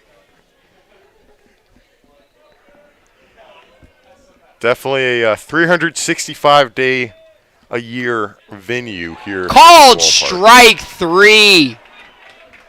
Austin thought it was a little down. Hey, Walker, we've got a quick little shout-out here asking to get Greasy Keys out here tomorrow. Fun fact about Walker before we go on break, Walker knows how to play the piano. Maybe we'll get him in Greasy Keys' term as we'll be right back here as Pfeiffer leads 9-3 headed into the top of the fifth.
Dylan Dula taking the bump for Pfeiffer College. And if anybody wants to see how you can get your logos put out there on our video board or on our outfield walls, you can reach out to Josh Otterline over there, who's running the camera switcher. So every time you see the camera switch, that's him over there doing a fantastic job.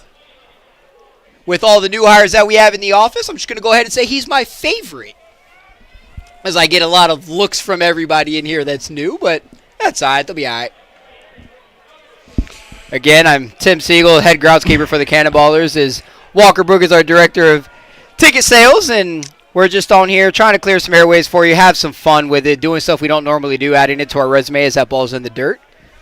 Just trying to enjoy our time. Whole front office staff, shout out to them for all the time they're putting in for this. And shout out to Eli Fugit for doing a lot of behind-the-scenes work, making sure these uniforms are clean for these players each day of the D3 showcase here at Atrium Health Ballpark. That pitch is swung on. Eli Fugit gets to head over to spring training for the White Sox. He's our clubhouse manager, and he heads to spring training next week to go out there with the guys and get them situated and ready to come to Kannapolis and start their season. First game's April 4th. Against the Hickory Crawdads as that ball's in the dirt. Hickory not too far from here. Fun little fact about Mr. Fugit. He was the 2023 Carolina League Clubhouse Manager of the Year. That he was, and if you don't know Eli Fugit, as that pitch is in there for a strike on the outside corner, you don't know Eli Fugit if you don't know him as Swag Daddy. That right there is the real Eli Fugit. That's how he came into the Kannapolis Cannonballers organization, and we love Eli tremendously. He has some deep roots here in Kannapolis. He does. His family's been long-time supporters of the team. Can't come up with that one. It's short. Ball's going to skip out to center field. Yeah, he does have his mom's longtime season ticket holder, that's going to be an error on the shortstop, and a longtime host family. So if you guys don't know what a host family is, I'm sure some colleges have them, and if they've been in college summer leagues, they have host families like minor league baseball does. It's changed up a little bit, but they basically take in the players, give them a place to stay. They're kind of family to them. A lot of players come from other countries and whatnot, and they're just kind of making them feel at home, and helping them out and whatnot. And Eli's family has been doing that for years, and we're very grateful for them as that ball's fouled back by Nick Brunswick. I think, Nate, if you want a Corey Lackey autograph, I think if you go right over to the dugout, above the dugout suite there on their dugout, and scream his name really, really loud, he might sign for you during the game. That ball's a called strike. See if the Vikings can generate some offense here. Had a quick start there in the top of the first inning. Honest throw over there to first. Nothing doing. Picked up another one there in the top of the third. But Pfeiffer has really had an offensive explosion this evening. Pfeiffer has figured it out. I mean, their bats have woken up. Their pitching has come through. Their defense, except for that error we just had, has been pretty good. That ball's going to get by the catcher as the broadcaster's jinx comes to life.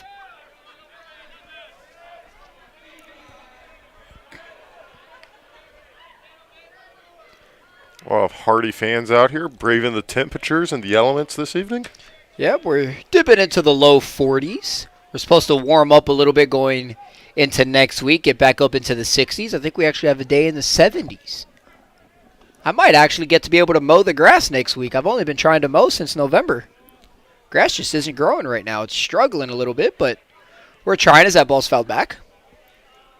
What's your favorite pattern to cut in the grass here at the ballpark? Corey Lackey needs to run the bases in the 7th inning for the kids. They are getting on Corey in this chat. My favorite pattern. I don't know. It's a drop third strike. Throw down to first for the out. They got one with a runner on second. If I'm just doing regular designs, I like the bullseye pattern and the wave. The wave is we follow the back arc, and then when you get to the end, you do it backwards again, and it gives you a wave look. But players don't generally like patterns because the ball snakes too much. So they would like the ball to come at them straight and not snaking. So I do the patterns as we have the ryegrass in, as you can see out there now, but there's no patterns I've been able to mow. But I do a couple of them in for the fans, but ultimately I just try to keep it simple. As that ball gets by the catcher through his legs to the backstop, runner's going to advance 90 feet. Like a Parks and Rec action a little bit? Pretty much. When I worked for the Marlins and Ichiro was there, a throw down to second by JT Realmuto got under the glove of Christian Yelich. Ichiro was a late add-on into the lineup that night, and we got a text message saying, why do we not have Ichiro's pattern in? Ichiro Suzuki had his own mow pattern. So wherever he was playing in the outfield, he needed the lines to go towards him. So if he was playing in right field, he wanted the lines to go from first base to the outfield, second in center field, second base to the outfield, third base, same thing. And he did that for depth perception. He said it helped him with his depth perception when he would line up throws coming into the plate and whatnot, which, a guy like that, you're going to do what's there, but he was a late scratch. They didn't have time to get the pattern in and caused some stuff there, but that was that. And then opinions. You'll like this one, Walker. We actually had hosted them here a couple years ago. Opinions on the Savannah Bananas, good or bad for baseball minor league teams. As Andrew Pendleton calls time with a 2-1 count. I'll let you answer that one first, because I've got different views, and you guys dealt with them totally different scale than I did being on the field. Yeah, it was definitely an interesting experience. One of the smaller venues that they had been to here is Kannapolis was on their first real big tour where they started to dip into the minor league venues, but it was interesting, different for sure. It was. I'm more of a traditional baseball fan myself. Grew up, going and seeing not the shenanigans that they kind of like to do. Kind of a different target customer, but we got through it. We survived, and I'll say this. Having them on the field, I dealt with them a lot different than everybody that was up top in sales and logistically and stuff. On the field, they were phenomenal. They had a crew out there that cleaned. They were very respectful. As that ball's lined down to center, that's going to score a run. 1 out hit here. It's going to be an RBI single for Andrew Pendleton, making the score 9-4. They were very good on the field. The operation is like something I've never seen before, and it's only gotten better. As far as good or bad for baseball, minor league baseball, I'm going to say it's a little bit of both. I think it's good because it's bringing new fans to see something different. But at the same time, I think it may cause the game to turn away from what it should be and what it's been for 100 years that we've had no problem with. So it kind of, it's got its give and take in there. And I don't, as that's a called strike here to Riley Oles, I don't want to see the game taken away and turned into that exactly, but I do like the fact that they've come out with this and they've made it fun and they've done different things. One of the things I hear from a lot of people as we have an honest throw over to third, just to regroup here, I hear people say a lot of is once you've seen them once, you've seen them enough. I don't disagree with that, but they were phenomenal to have out here. It was a great experience to have out here, and I think they're going to succeed for a little while as that pitch is up and in. Yeah, and I'll just add in there too. I mean, it was definitely from a revenue perspective a great revenue generated event for the ballpark. So on the business side of things, we're never going to, obviously anything that we can do to, help make the. As that ball singled out there to left, runner's going to advance 90 feet. Runner's on first and second here with 1 out. Yeah, definitely great for revenue. Definitely great for the community. We had people from all over the place come in here.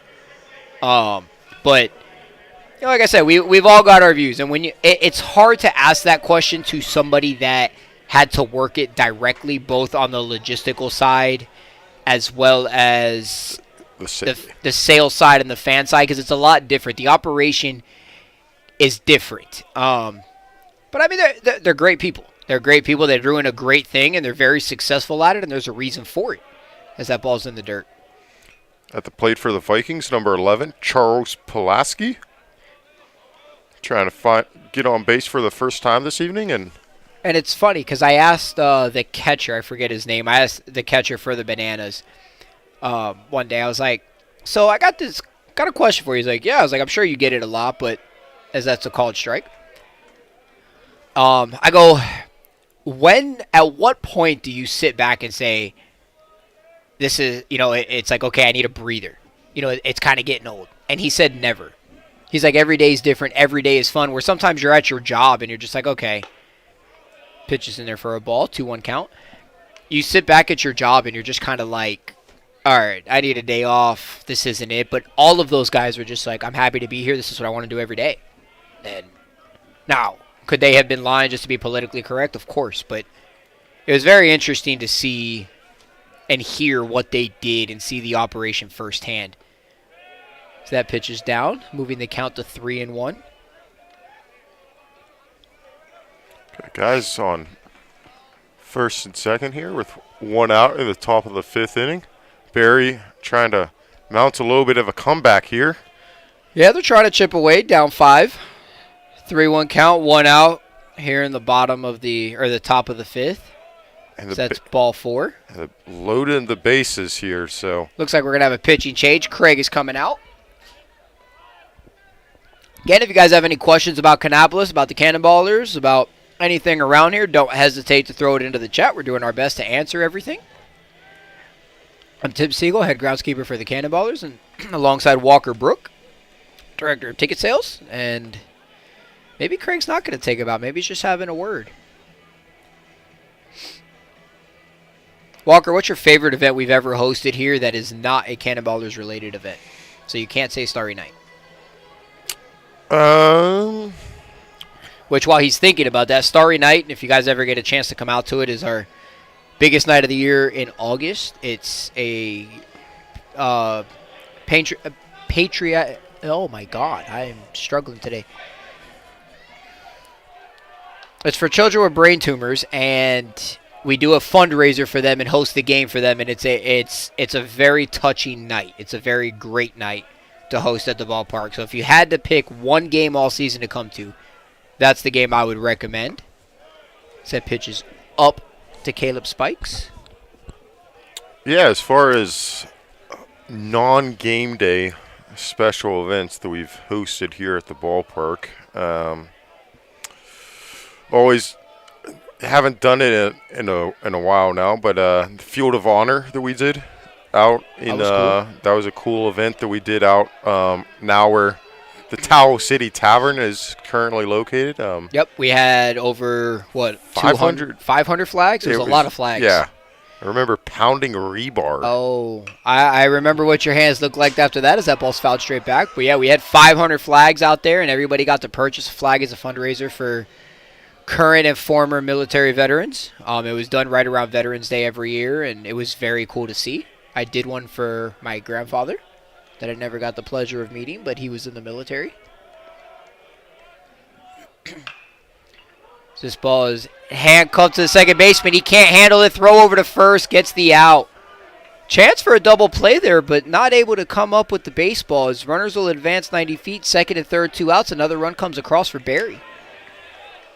Yeah, that morning I think it was cold. November. Yeah, it was cold. Cold and dry, and the ground was as hard as could be, and we were just pounding rebar in as the flags were on PVC pipes. And we'd put the flags over the top of the rebar, but seeing everybody's reactions after that was nice. So it was cool to see that for the month of November, because I was in there for a couple weeks as that pitch is low. Yeah, it had a nice little opening ceremony Yep. around lunchtime, and then had a closing ceremony on Veterans Day.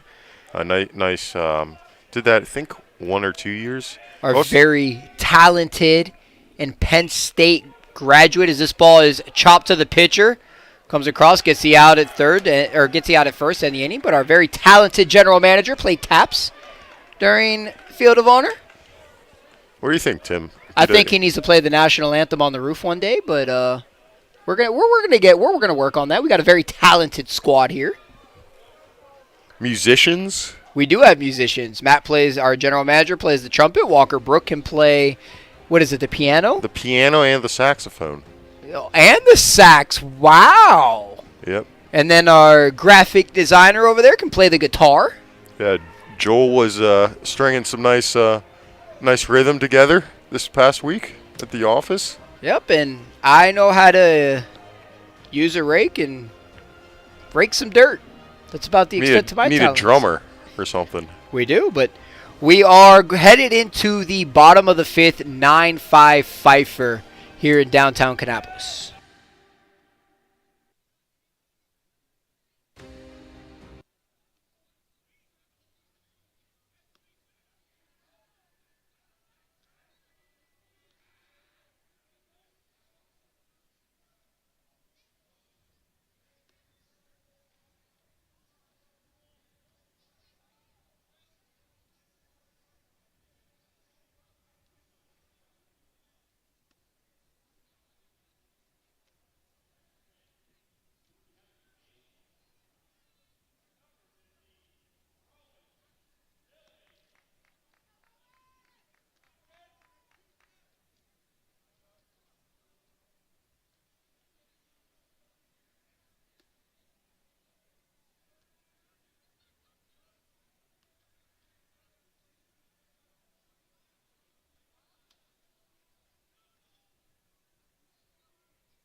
Rowan Billings taking the mound for Berry College. We have a Rowan County here. Just north of us? Yeah, just like several hundred yards from the county line. Yeah, the county line road is just a couple lights down.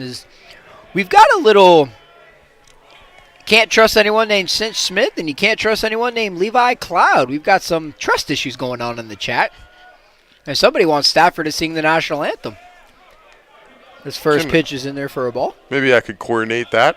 Might be able to. You guys should reach out to us. Send us a recording. We can get you on going on out here. Hunter Honeycutt leads off the bottom of the fifth for Pfeiffer. I feel like there's a lot of Honeycutts in North Carolina. Vance Honeycutt? Yeah, big-time player. He's a Rowan County kid.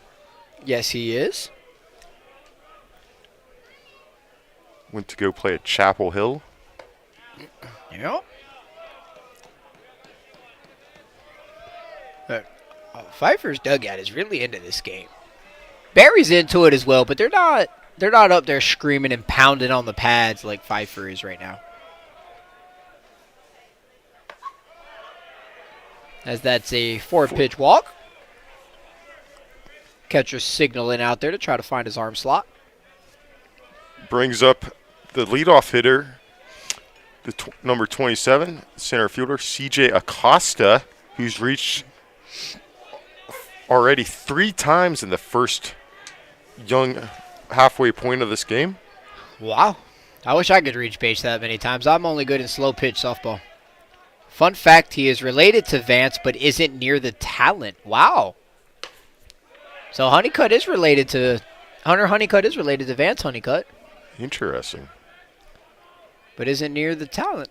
Well, maybe he's a late bloomer. Maybe he'll come around at some point. But that's a nice fun fact. Appreciate that coming in. Yeah, thanks for sharing those comments, educating us as well on a little bit about these players 0-1 from pitch both on the schools. way in the dirt. Runner's going to advance to second on that ball in the dirt. Catcher just struggled to come up with it a little bit. Yeah, unfortunately, it's hard for us to gather as much information as we can about these teams as they come through. But we do the best that we can with it, and we appreciate the comments. Wild pitch is the ruling on that one. So that one's going to go to the pitcher. Pitch on the way, outside. Mr. Billings on the mound, 6'3", 235-pound right-hand sophomore. One day I'll get to 6 feet tall. Until then, I'm just going to admire everybody else that is. 2-2 count. Oh, here we go. Stafford was on The Voice Season 10 and had a top 10 run And he said he'd have to get the email. If you go on as this ball is driven out to right field, or left field, sorry. Wow, my directions are off. It's going to make the play there, no advancement.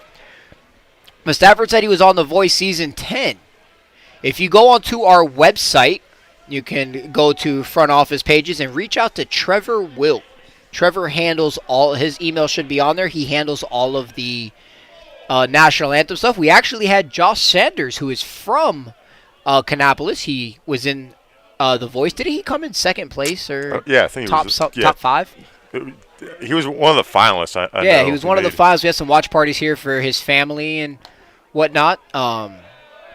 But he's done a couple of national anthems out here. But definitely, Stafford, reach out and get that going. We'd love to have you out. We pride ourselves in having 66 home games with 66 national anthems, live performances. As that one's fouled off to the left side to Wilson Laurer.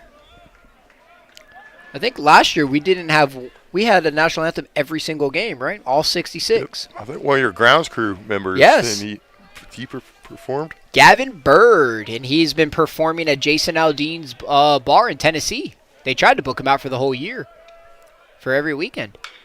As this ball is grounded through the 5-6 hole. We're going to hold the runner up at third. It's going to be one out, runners on first and third. Great piece of hitting right there by Wilson.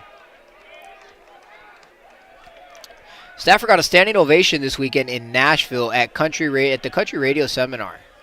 Got to meet the legend. Fantastic live. Nice! Stafford, you need to reach out for real. We need to bring you out here and see what we can get going. Fill this place up. Yeah. What are you currently doing now, Stafford? Are you making albums? Are you going to be the next big thing, or are you just kind of doing your own thing? How's that going for you? Stepping into the plate for the Falcons. The 3-hole hitter, number 25, Joe Javier. Bunt popped up. Pitcher makes a diving catch. Fantastic play by the pitcher. Rowan Billies comes across and dives just shallow of the foul line. What a play. Pitch was up and in. Batter pops it up. Nothing he could do with that. Just trying to stay defensive there. Catcher wasn't going to get to it. It didn't look like anything was going to happen. Nice long divot streak going across the grass, but at least he made the catch. Talk about all-out effort there. That's what I do like about these, Division III players. They're trying to continue their dreams and everything. And you know what? You're making memories. You know that one day you're going to go back and see that on the highlight reel, and that was phenomenal. As Josh Turner grounds it to the third baseman, throws 40 yards across the diamond for the out, and that's going to end the inning. And Berry College is getting pumped as we head into the top of the sixth inning. Pfeiffer still leading 9-5.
Out looking down the boulevard. hard. Kill it, Walker. Let's go. We've got Don't Stop Believin' playing in the ballpark here. As Garrett Lang, number 15 for the Vikings, leads off the top of the 6th inning.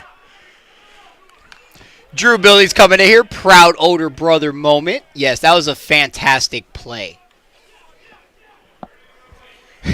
Here we go. Cinch Smith comes in. Levi Cloud facts. Low-key hate that guy. Not sure where the hate's coming from, but that's a great comment. Hopefully it's just all fun and friendly there. He'll go back and read this later. Called ball right there. Pfeiffer dugout chirping a little bit on that. But we're in the top of the 6th inning here, 9-5.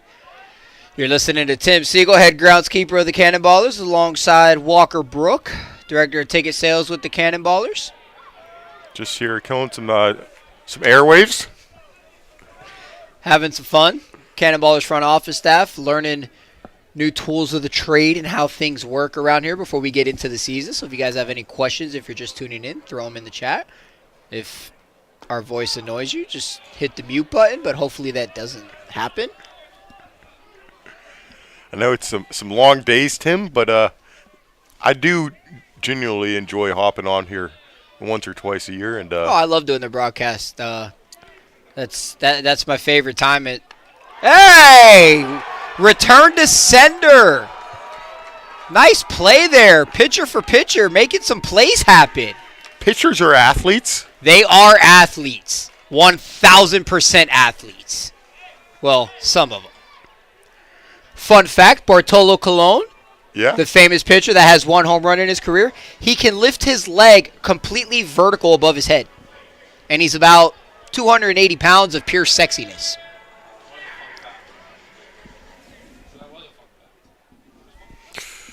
The leadoff hitter for the Vikings, number 20, Alex Knapp, now at the plate. So Cinch Smith is an injured pitcher for Barry, so it's all fun. Yeah, that stinks, but hopefully he gets well soon. See if Knapp... Hopefully he goes back and listens to this, sees the comments. We'll have fun with that one. Knapp's trying to show bunt and a called strike. Last inning was the first time that Pfeiffer had not pushed a run across the plate. Yeah, it was. But that's all right. They've got 9 up there. Hopefully that holds up for them, for their sake. For Barry's sake, hopefully it doesn't. Yeah, hopefully. For our sake, hopefully the game is done in 9 innings.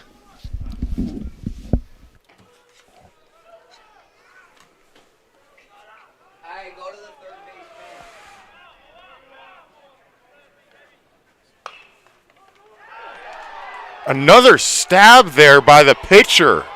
Somebody is not liking their mail. Back-to-back return to sender. I don't know if they have the wrong address or what. I don't know, but I'm liking the athleticism as the umpire is going out there trying to make sure that I don't know. Maybe he thinks he's a transformer or something. He's trying to see if he needs some WD-40 or something there, but it don't look like it. His limbs are moving pretty well. He's checking the baseball, maybe? He took the base. I don't know. It might have been checking the baseball out there. Stafford, who was on The Voice, says he's got some albums he's working on, but hasn't released any yet. Okay. Been looking out for it as Joey Garcia comes to the plate. Last time Joey came to the plate, reached on error, and then came around to score last inning in the 5th. Guess who just came into the chat? Levi Cloud. Levi Cloud? Yeah, he's in here, and they've been kind of going back and forth. Having some fun in the chat here as we have a 1-1 count to Joey Garcia here in the top of the 6th. Folks out here enjoying a beautiful Saturday evening in downtown Kannapolis. Yes, they are. It's a beautiful night. Temperature staying in the low 40s. On the cooler side, but not much movement from the flags out there in the left field. Well, let's hope it stays that way so tonight post-game won't be so cold. Can fix the field, and as this ball is grounded back to the pitcher. Pitcher said, I don't need help. I can do it all myself. Pfeiffer's pumped. As we head into the bottom of the sixth, 9-5 Pfeiffer.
(6'3", 235 C.J. Whaley coming to the mound for Barry University.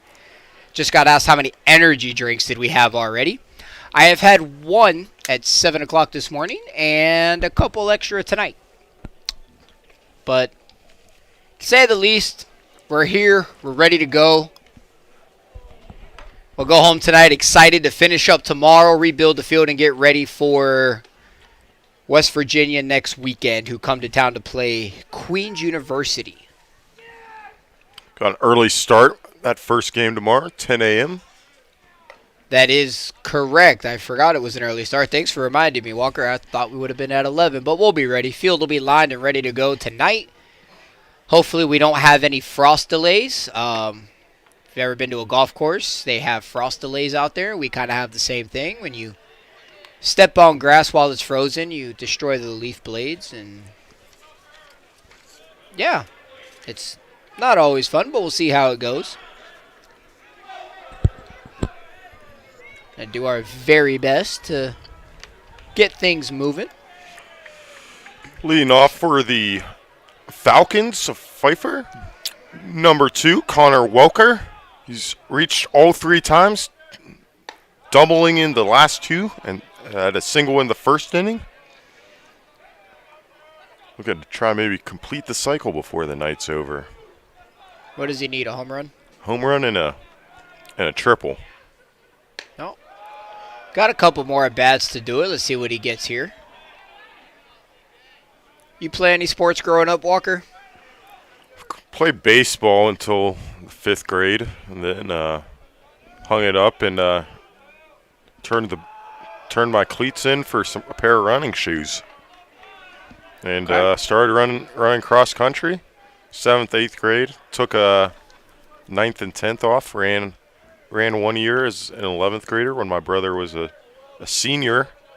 Had a pretty strong team that year, and I was on JV. Never made varsity. It's before my growth spurt though. Grew 7 inches in 2 years, so I was very short headed into my junior year. Walker, you're like 7'30". There's no way you were ever too short. I'll have to show you some pictures sometime of my We childhood. might need to see that. Walker we do a for our Starry Night with the Brain Tubers for Kids Foundation. We do a 5K, and Walker has run that a couple times.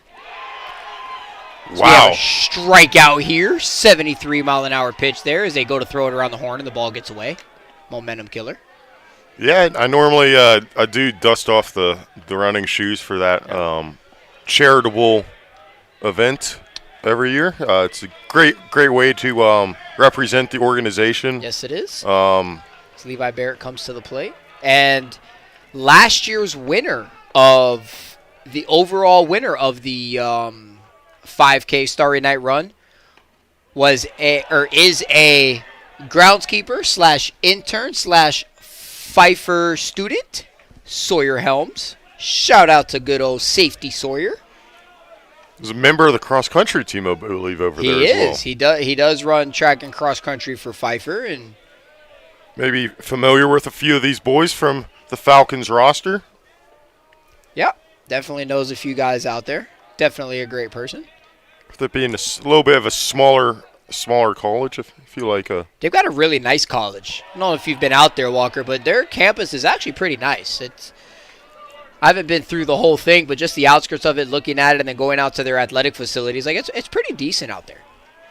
I have not ventured out that direction. I've been here for about a little over 5 years now, but This ball's driven out to right center field. Center fielder's going to camp under it and make a catch. Got a little bit of a momentum change. Pfeiffer was going crazy the last few innings, but all of a sudden, Barry's been getting loud and up on the top step now, trying to make a little bit of a comeback. like a little back and forth game here. Yeah. Close out the night on a Saturday night in K-Town. Jacob Osborne comes to the plate.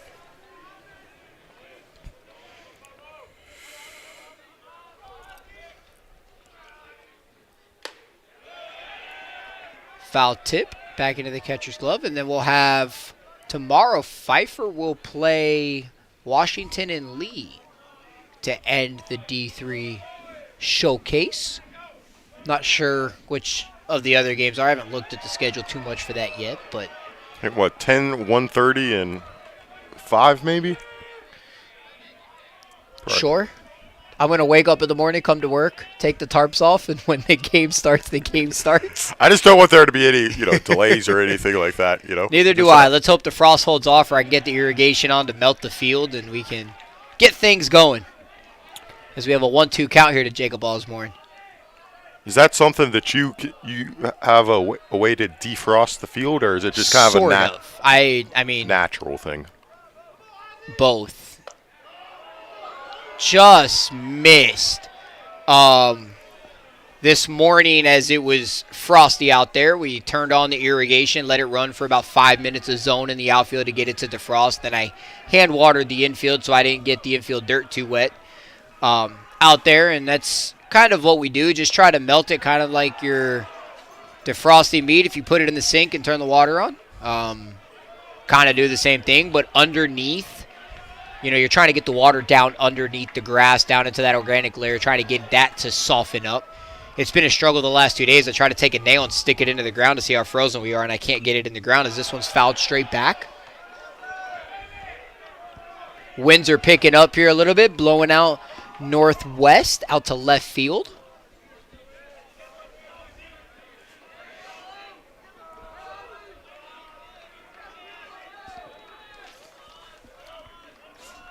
Three-two pitch on the way. Called strike three.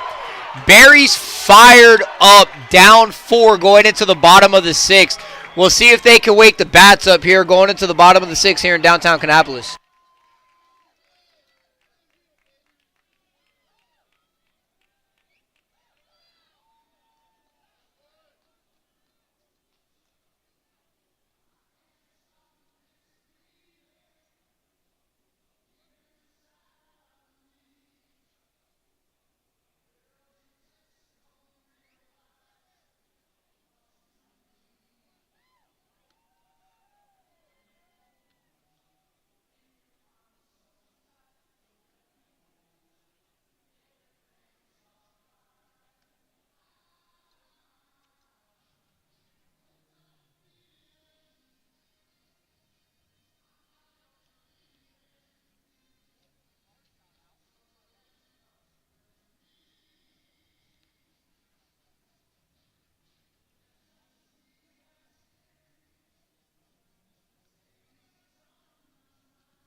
Nick Broderick stepping up to the plate here in the top of the 7th inning. I think I messed up my innings when we went off air, but We've played a lot of baseball today, Tim.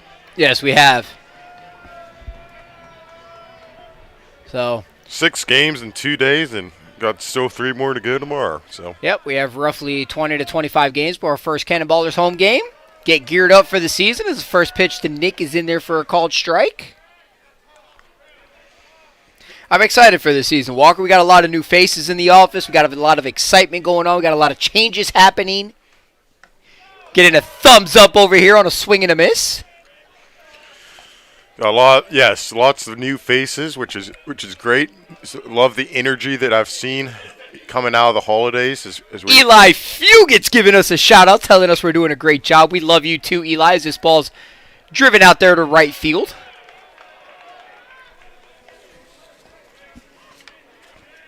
Hey, things could be worse. I'm seeing on Twitter some guys that are out there shoveling out 3, 4, 5 feet of snow off their baseball fields, and they play next week. So, we're living pretty right now, Walker Brook. We're living pretty. every day is a blessing. Yes, it is. Every day above ground's a good day. Absolutely. I'd rather be 6 feet up above ground than 6 feet under. Any day of the week as Andrew Pendleton comes to the ground, or comes to the plate. Pitch right over the tops of our heads on that foul ball. I've had a couple ones come straight back here throughout the day today. There's one that actually took out a camera earlier. We did. Third baseman of the previous game went out to catch it and knocked over the cameras. That ball's grounded to the shortstop. Shortstop goes over to first for the out. First baseman stretched a little early there. Got a little crossed up, but he was still able to maintain where he was. 7 straight batters set down by the Falcons pitching staff, settling into a little bit of a groove here as we are now with 2 outs in the top of the 7th. Barry trailing by 4. Barry trying to figure out how to find a hole. They're hitting the ball hard, really hard, but they're just not finding those spots as that ball's grounded to the shortstop as he throws across the diamond for the out. And Pfeiffer, is getting pumped as they're coming off the field as the pitcher gets checked there. We had a quick 3 up, 3 down as we head into the bottom of the 7th here in downtown Kannapolis.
We're back here in downtown Kannapolis. Got a little voice note for my wife and my 4-year-old giving a shout out to me and Walker. That's always nice. This time of year is always hard. That family life balance always becomes a little bit of a struggle when we get here, but we make it work. Blessed to have my wife bring my son out here quite a bit as Austin Wood comes to the plate. First pitch swung on and missed. Going to try to raise him into a groundskeeper. Absolutely. See what he wants to do. Saw him out there, what was it? He's out there today. Today, that's what I thought. He was on the drag with me today, going around in circles. He's only 4 years old, so we've got some time as that ball's in the dirt to move the count to 1-1. But gotta teach him young, though, right? we do. He took his first steps on this field back in 2021 when we first got here. Got up here when he was 6 months old and took his first steps right there in front of the third base dugout as I was cleaning up my favorite sunflower seeds as this ball is grounded back to the third base dugout. What was the biggest addition that we've had this offseason, would you say? Biggest addition as far as what? Grounds, operations, changes here at the ballpark? That's a great question as that pitch is inside. I'd say changing up how we did it. We brought groundskeeping operations and operations itself as a whole. So we've created basically one big department, so there's a lot of help on both sides. So that's been a tremendous help. It's taken a lot of stress off of everybody as that pitch is up and in. A little bit of chin music there. Yeah. Lost our previous operations manager on to bigger and better things and brought in Henry Council, who's been doing a great job so far. We've just kind of been trying to figure out how to handle it all together instead of just having one person with all the stress. And it's been, so far, I feel like it's been a success as this ball is popped up. That's a major league pop fly out there as the right fielder is going to call everybody off and take that one. So, I mean, that's been good. You got you got yourself a nice little new tarp this offseason? We did. We got a brand new field tarp as our old one was ready for replacement as Honeycutt comes to the plate. I actually got 5 new tarps, Walker. Mound, plate, bullpens, and the big field tarp. So hopefully we don't run into any issues this year, but, things happen. The one that the fans see them. Yes. Or know about probably the most would be the. Everybody loves tarp poles, unless you are actually on the tarp. It's kind of a rite of passage, I feel like. It is, and until you get blown away on a tarp, you've never been on a tarp. As pitch comes in, fouled off to the backside, 1-1 count. I think everybody in this office has had some kind of mishap on the tarp, unless they're new. Then they may not have had it yet, but they'll get there. And 1-1 the count. But they'll get there, and when they do, we'll have some fun with it. Yeah. I feel like it builds character for sure. 1-1 pitch, up. 2-1 count. It definitely does build character. And a lot of these college students know about the tarp because they have them at their fields. So they know what it's like to have to go through that. But lucky for them, they've got 30 or 40 guys, whereas we have about 15. As this pitch is fouled over to the right side, first baseman going to take a look. No doing. Lands on the protective netting over there. Takes a ricochet back onto the concourse there. Yep. As all foul balls should be returned back to the dugouts. Baseballs cost money. Lots and lots of money. What's the most you've pulled a tarp in one day? In one day? I think we did it. I think last year. Called strike 3 for the second out of the inning. Was it last year? No, it wasn't 2024. It was 2023. We pulled tarp, 17 times in 1 week? That was a lot of tarp pulls. I think that was. Barry's going to make a pitching change here, but yeah, that's a lot of tarp pulls. I think tropical storm or something came through. We made it. I think it was. You name it, we had it. Tropical storms, random storms, pop-up storms. That's the Carolina way. Groundskeeper storms. You name it, we had it. As we have a pitching change here, we'll take a quick little break. CJ Acosta will be in the box when we come back.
Oh, you better believe it, Ben.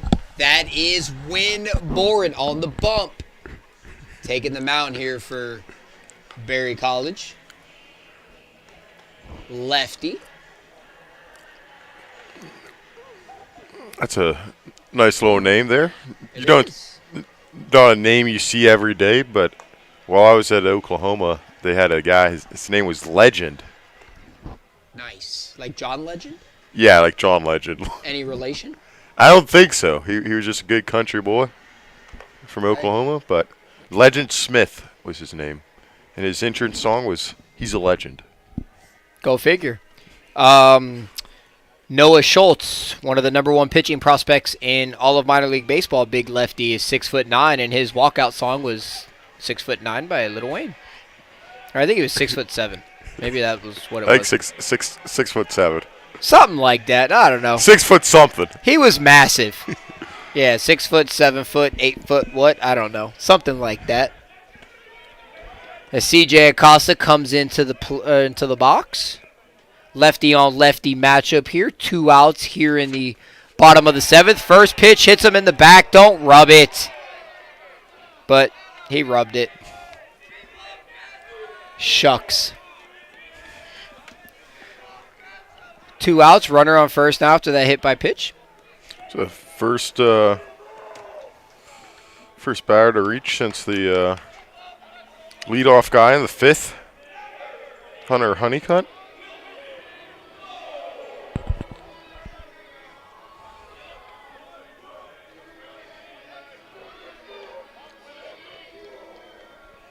ESPN lefty-lefty matchup again. Back-to-back lefty-lefty matchups. Barry trying to play the strats here as that pitch is up and in. A little bit wild right now. Trying to find the strike zone here, hopefully. Yeah, it's getting a little chilly down there. Wind's picking up a little bit. I'm sure it's a little hard to grip the baseball. And that one's grounded to the shortstop. It's going to be a 6-4 put out to end the inning. So after a few rough pitches to start off his outing, he comes in, gets the ground out, and we're going to head here into the top of the 8th. Pfeiffer leading 9-5.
Work our way back here to downtown Kannapolis as Walker Brook jinxes us and says, at least we haven't had any extra inning ball games so far in this series, in this D3 showcase. Walker, if we have an extra inning ball game here, me and you might have to have a little talk after this.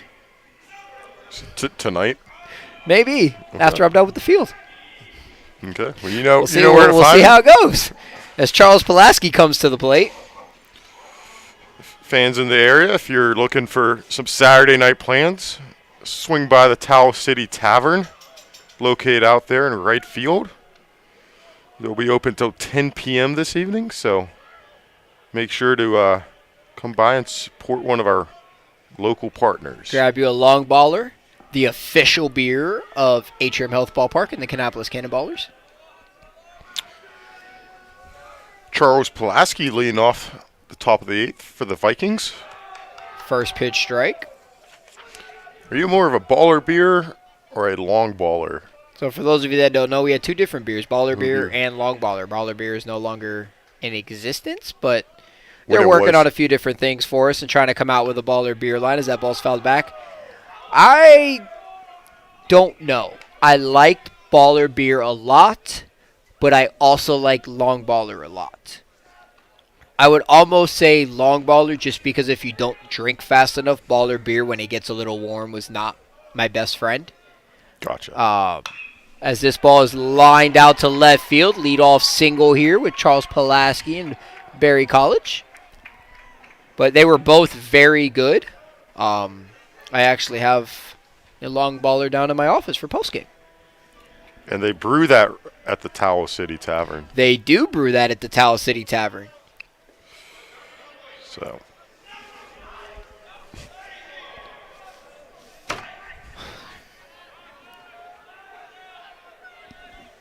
what does your typical routine look like after a ball game, Tim? It depends on weather, but typically, perfect world, we come out and we what do? We come out, we pull out the bases. I start blowing all the edges out there and making sure that I can get all the chunks of dirt and everything that's out there back onto the dirt.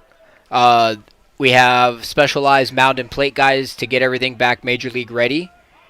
As Charles Pikes has 1 ball, no strikes to him on the count here with a runner on first and no outs in the top of the 8th. Pitch on the way. Called strike. Looking to reach base for the first time this evening is Caleb Spikes. So we'll blow all the dirt back in, all the dirt back into the dirt off the grass edges. Try to get the grass edges as clean as we can so we don't develop any lips and get all that in there. And then I'll go out and depending on the night, I might nail drag or just do a regular drag on the field as that ball's fouled straight back, moving the count to 1-1.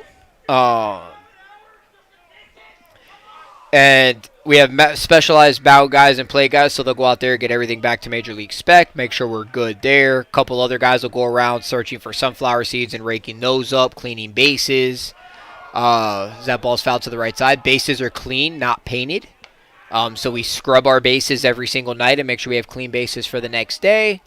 Once everything seems to be good, we'll bring out all the batting practice stuff, tarp everything up, and then we will flood the field until we have standing water on the infield, and then I go home. So it's about a 45-minute to an hour process after the game, depending on the weather. 1-2 pitch on the way in the dirt. How does this colder weather affect your operation? It's been interesting. Colder weather, both cold weather and hot weather dry out significantly fast, but we have learned that, because this is my first time dealing with these freezes like this on a baseball field, as this pitch is grounded to the third baseman, just gets under his glove. That's going to be a single there, making runners first and second with no outs. Barry College trying to get something cooking. So it definitely is interesting because typically our infield mix is engineered soil, and what you're trying to do is you're trying to flood it because you want as much moisture as you can down on the bottom 2 to 3 inches of your profile, and then the top layer just kind of sucks it right back up, and that's how you keep your moisture going on the field. And right now everything's frozen underneath and not defrosting, so the top layer is dry, bottom layer is frozen, and it's destroying the top layer that's now got to get kind of back and rebuilt. So it's been a learning process for me as James Farley takes a first pitch in the dirt. So it's been a lot different of a process to learn. It's been interesting, but it's been fun to learn it so I can take it to my future endeavors, and I hope I don't have to deal with a frozen field again, but as long as I'm up here and in the north areas, then I guess I will. As that ball's in the dirt. As Matt Millward asks, different types of sunflower seeds impact the fields in different ways. Yes, Davids have massive seed shells, and those can be seen everywhere. And then you have some of your other seeds that aren't as big, and they're harder to pick up. And then they get into your mower blades, and they dull your mower blades out, and then it's $3,000 a reel to have them sharpened. So my mowers have 3 reels on them, times $3,000 a reel. That's a lot of money. Definitely hopping on the mower a couple of times. Definitely know that those things are not cheap. No, they're not. And when one side goes, that ball's fouled back. When one side goes more dull than the other side, it creates a little bit of a problem and some uneven cuts. But, we work through it and do the best that we can. These games, when we have special event games like this, there are no seeds allowed, unfortunately. to the groundskeeper's unfortunates. We can't do that in the minor leagues, but we do it for these special games just to kind of help us out a little bit. Heads up over there in the first base dugout. We fouled one off. But if you ever come out to the field, you'll always be told no seeds. Try to keep everything clean.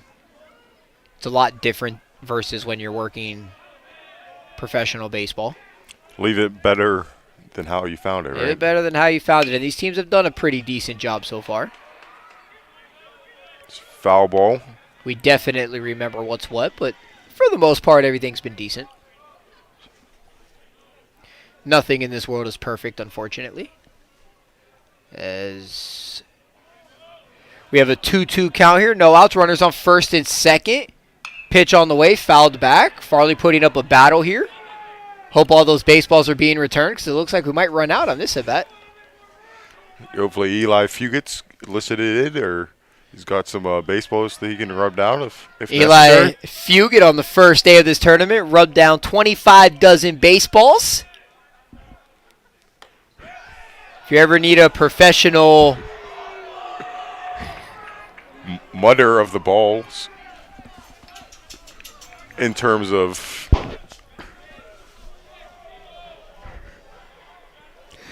there is a process I've learned. 3-2 pitch on the way as that ball's going to hit him. Dead ball, bases loaded, no outs. I would anticipate a mound visit here as Craig steps up to the top step and he's going to make his way out to the mound. I didn't know beforehand that there was like a proper way to mud the baseball. Where does baseball mud come from?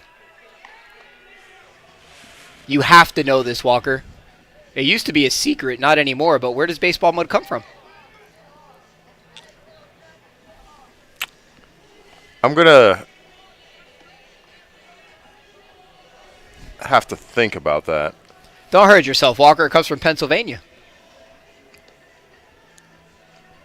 The Commonwealth of Pennsylvania. I didn't want to make a wrong guess, I guess.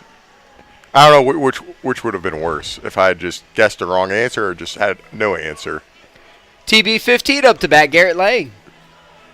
As our entertainment crew down there is going crazy with the music, enjoying themselves, having some fun on these long days. Glad to see them having some fun. Keep it fun around here. Keep it positive. You got to do what you got to do when you're working long hours. If you're not having fun, you're going to be miserable, and you know this is what we do.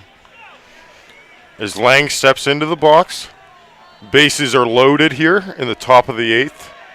Barry trying to mount a little bit of a comeback here with only 6 outs to work with. As this ball, first pitch, grounded to the shortstop. It's going to be a 6-4-3 overthrow. That's going to score a run. So we're going to have 1 out here. Runner on first base as a run comes across the plate, making it a 9-7 ball game.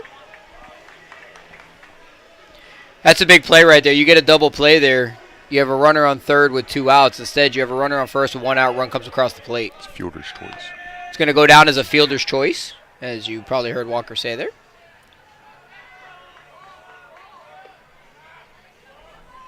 So you got first and third now. Alex Knapp stepping up to the plate.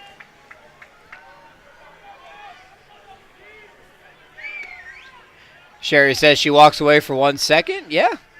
That's...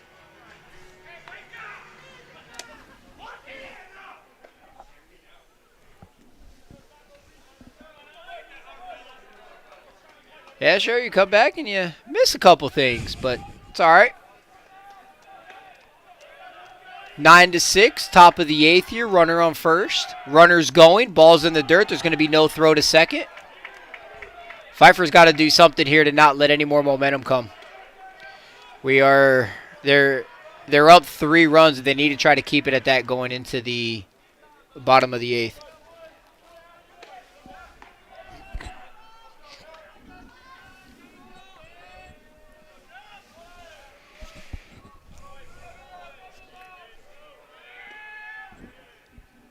One-zero pitch on the way.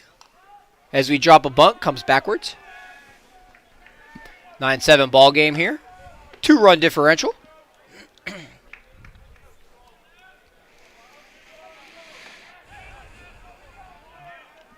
want to say Barry's been involved in pretty much all of the D3 iterations here. Yes, Berry College has been at every single one. Washington and Lee, Susquehanna.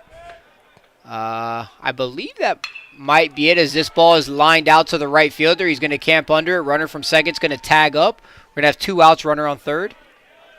And correct me if I'm wrong, but I feel like Piedmont was here the first year.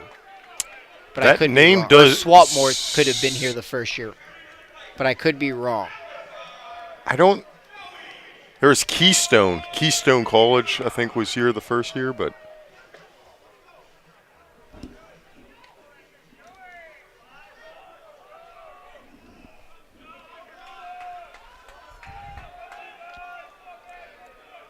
Alex Knapp getting some cheers from PA. That ball's in the dirt.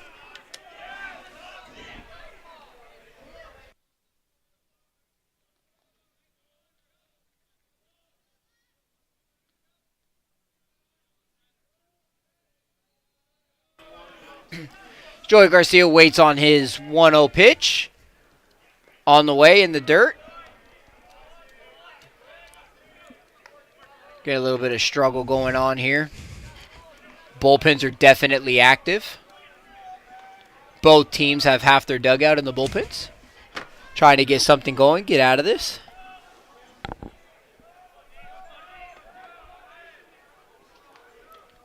Nine-7 ball game. Well, blocked there by the catcher.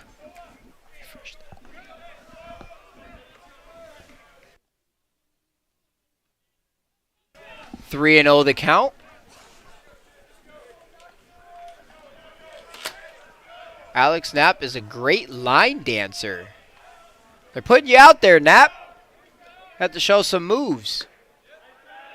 That pitch is down. 4 straight pitches for a walk. We'll have first and third here with 2 outs. Nick Brunswick coming to the plate now for the Vikings.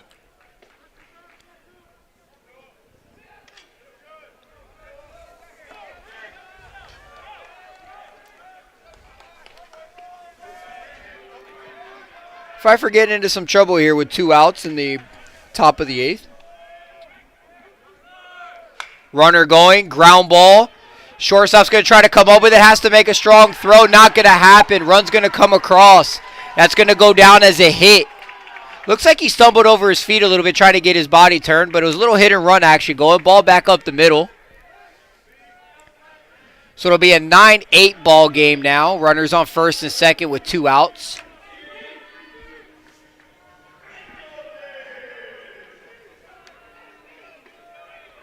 And at the end of the day, he's an even better person. That's always good to hear.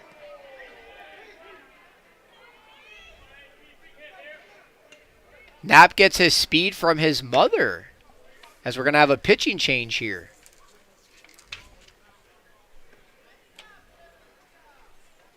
So does that mean his mother's a track star? As we'll be back from a short break on this pitching change here in Kannapolis, North Carolina.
Josh Little on the mound as Andrew Pendleton comes to the plate. Josh looking to get out of a little jam here. Runners on first and second, 2 outs. Top of the 8th inning. Barry's put up 3 runs so far in the 8th.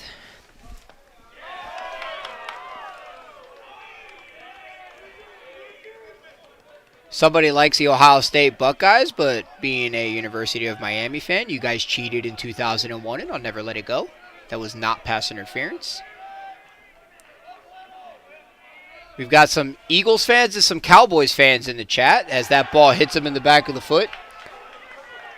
And it looks like we've got the bases loaded once again for Barry College. It's the number 5 batter in the lineup. Riley Ooze will come to the plate. This game has taken a massive turn. Barry scores early to start, puts 2 runs up early to start. Pfeiffer gets one back, and then Pfeiffer goes 3 innings putting up some runs as Riley Ooze comes to the plate with bases loaded and 2 outs. And then Pfeiffer's just cruising along, and all of a sudden, Barry's finding a way to make some plays and score some runs. Big moment here in this ball game. We'll see what bases loaded. Score is 9-8 here in the top of the 8th.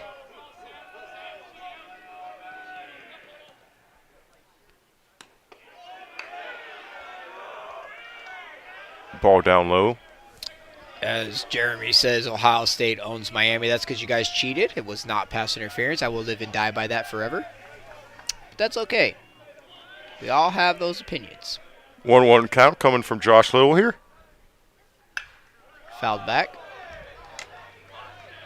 Just 1 strike away from getting out of this jam. A little bit of a pickle here.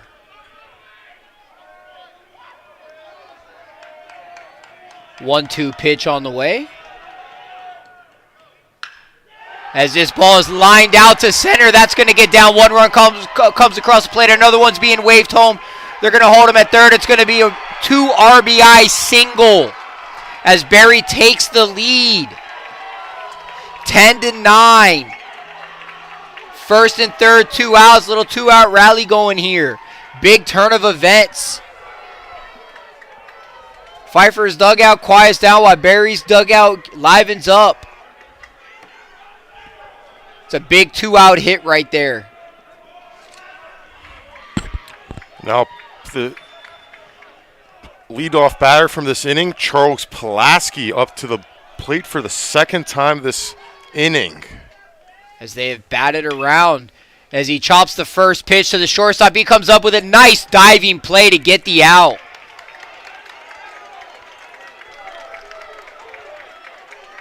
But Barry comes back and takes the lead as we head to the bottom of the 8th.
Number 18, Tyler Cassidy taking the bump here for Barry College as they just took the lead there with a 5-run 8th inning. 10-9 ball game. Big turn of events here. Pfeiffer scored 1 run in the first, 3 runs in the second, 3 runs in the third, 2 runs in the fourth, and has done nothing since. Berry College scored 2 in the first, none in the second, 1 in the third, none in the fourth, 2 in the fifth, none in the sixth and seventh, and then a big 5 spot there in the eighth. So big momentum swing here as the first pitch is called a strike. Joe Javier on the in the box. Pfeiffer hoping to make something happen here. Pitch calm not working.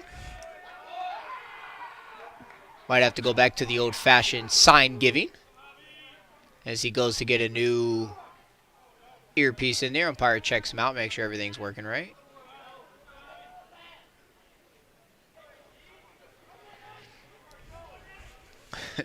Asking if the Falcons will make a comeback, and then he comes in and says, historically being from Atlanta, Falcons are not a good bet. That's pretty funny. Pitch on the way. Count 1-1. Yeah, Falcons have had their struggles. 1-1 pitch. Ground ball to the second baseman. Comes up with it. Throw over to first. 1 out here in the bottom of the eighth. As Josh Turner will step to the plate now for the Falcons. Hoping to generate some late inning magic here in Kannapolis. We'll see. Crazier things have been done out here. We remember Washington and Lee's comeback last year with a massive bomb to right field to tie the ball game. So probably one of my favorite moments from your calling days, Tim. Yes, everybody does like that call. I don't like hearing my own voice, so I don't listen to it. As Josh Turner is up at the plate. Ball inside. Miami has their struggles with pass interference. No, the referees have their struggles with pass interference. Miami did everything right. Should have never said that. Now they're going to keep getting on me about it as that pitch is in there for a called strike. A little less than 6 weeks, Tim, till the Ballers are back on the field here in K-Town. April 4th, opening day here in Kannapolis against the Hickory Crawdads. Friday, Saturday, Sunday series, and the team goes on the road for 6 as that pitch is in there for a called strike. If you don't know, the minor league schedule has changed. It's not like the big league schedule where it's all over the place anymore. They play 6 games at home, 6 games on the road. And then every year you get blessed with a 12 games and 13-day stretch. That pitch is in the dirt. But you play the same team 6 times in a row and then go play somebody else and do that for, 120-something games? Yeah, 100 or 132 maybe. 66 home games. Yeah. As that ball's fouled off to the right side. Long season, but a fun season. A lot of things can happen. We've had our ups and downs. First 2 years, the ball club struggled a little bit. But the last 2 years, they've been good. Last year, making the Carolina League Championship as that ball's fouled straight back. Falling to the Fredericksburg Nationals in 3 games. Championship was a little weird in that one. It was a 2 7-inning doubleheader because of weather. They had to push it back a day and then ended up playing a 2 7-inning doubleheader. As this ball is grounded to the first baseman, signaled fair by the first base umpire, and be a 1U unassisted.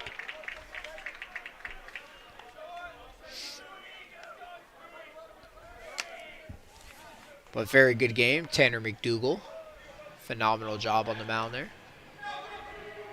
Just luck wasn't on our side in that game 3.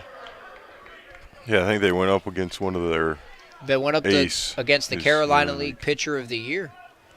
And a lot of teams have a lot of movement. Fredericksburg did not. They pretty much had the same team all year, give or take a few guys. His first pitch to Connor Welker's in there for a strike.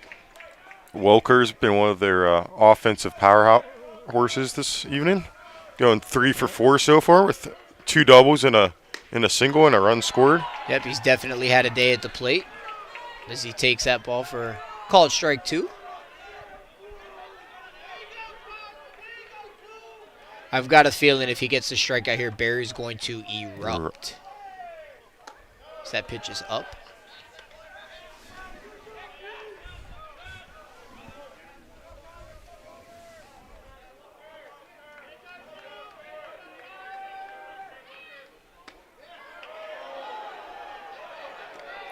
Close pitch there for a ball. 2-2 the count. The Falcons trailing by 1 here in the bottom of the 8th inning. 2 outs. This pitch is chopped. Shortstop's got to come in. Beats it out. Hard play there for the shortstop. You're playing back and you get a little chopper there. Got to come in on the infield grass, stay balanced, and make the play. As now Levi Barnett will look to continue this 8th inning for the Pfeiffer Falcons.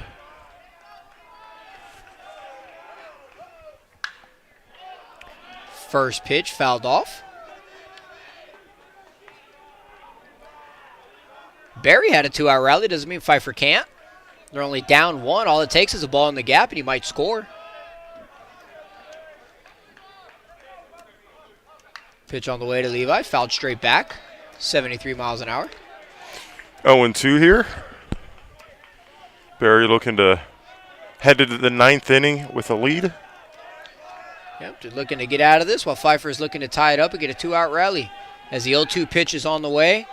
Pitch is up, runner's going, and ball throw hits him. He's going to be safe at second. So runner in scoring position here with 2 outs, 1-2 count here in the bottom of the 8th with Pfeiffer down 1. Single should score him. Be interesting to see where Barry places their outfielders. Looks like they're going to play normal depth. They're not going to come in anymore, and that ball's in the dirt. Levi's trying to lock in here. He was patting his chest again. Not sure if that's his routine or if he's just trying to lock in. Nonetheless, it's 2 balls, 2 strikes. Pitcher gets a sign, sets, deals, fouled off. This is a great at-bat by Levi right now, fouling everything off. Anything close, he's fouling off. Knows the situation. Getting late in the game here. Just needs to find the hole. You've got a good one over there at the 3-4 spot. 5-6 spot, not so much. You got to go right back up the middle. But regardless, he needs to find some outfield green. And he strikes him out. And he is pumped on the mound. Barry College coming into the top of the 9th with the lead 10-9 here in Kannapolis.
Coming back here in the top of the 9th.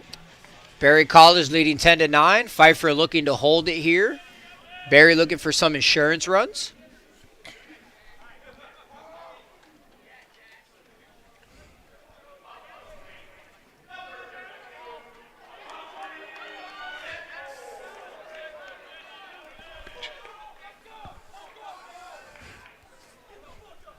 First pitch to Austin Jetmore.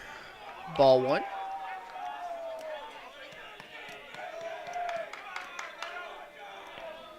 Pfeiffer's dugout trying to get alive again. Pump up their pitchers. Pitch swung on and missed. 1-1 count. Fans have still stuck around. We look like we've got the same crowd we've had all game. Nobody's gone home due to the cold. So pitch is there for a ball. Nice competitive game here this evening. Yeah, it's been an interesting game. Things have gone a lot of different ways.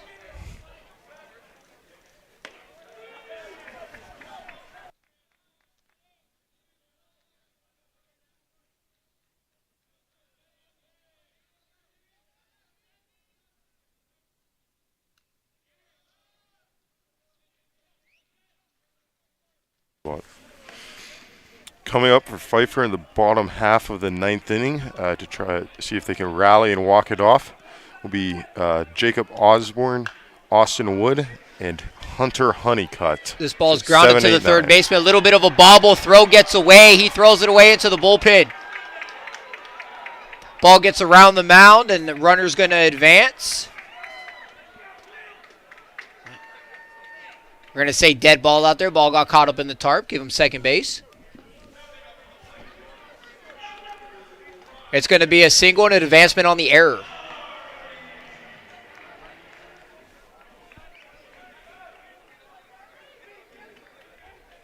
And we're going to have a pinch runner here at second base looking to get some insurance runs. Try to see if we can get you that pinch runner here. Looks like we have a little bit of equipment. Yep, catcher's trying to get his... Pitch call, maybe? Yeah, that's what it looks like. He's getting something into the ear.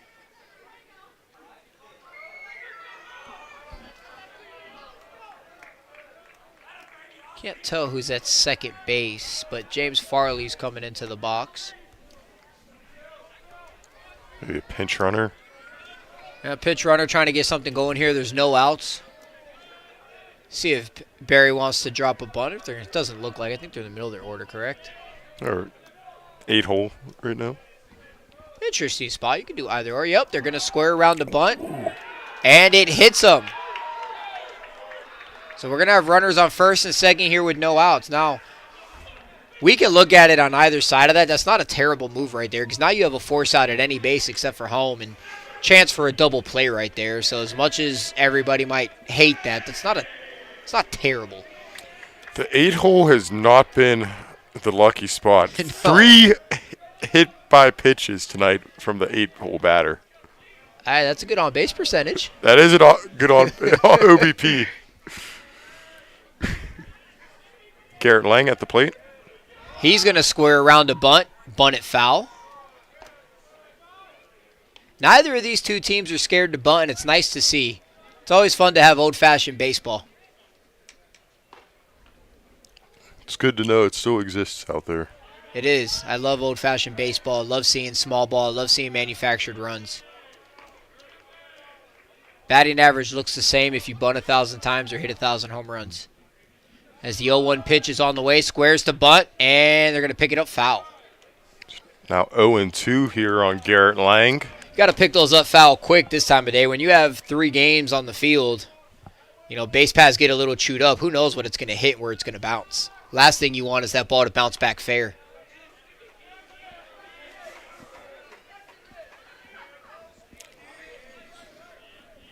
A lot of foot traffic on the bases today.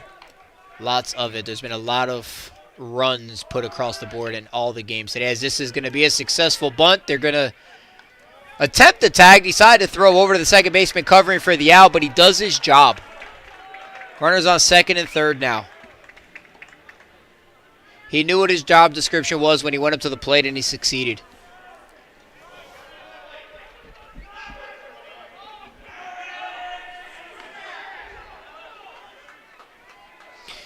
PA announcer getting into it over there. Love it. Love to hear it. The leadoff hitter, Alex Knapp, now stepping to the plate. Second and third. Infield's going to play in. And they're going to intentionally walk him. Probably a smart move there. You've got one out. You can play for the double play. Yeah. Force out at the plate. Got to be careful of a little suicide squeeze here, though. So I'd venture to say the corners will play in. Joey Garcia coming to the plate for the 6th time tonight. That's a lot of at-bats. But when you've got 22 hits on the board in total, that'll do it to you as the first pitch is in there for a ball. So bases loaded. Barry College. The Vikings lead by 1 here at the D3 showcase. Pfeiffer looking to get out of this jam. This ball is grounded. It's going to get through. They're going to... Runners being waved around home. 1 run's in. Next runner's going to be in safely. It's going to be a 2 RBI single. Runners on first and second. That's the insurance they were looking for. 12-9 ball game.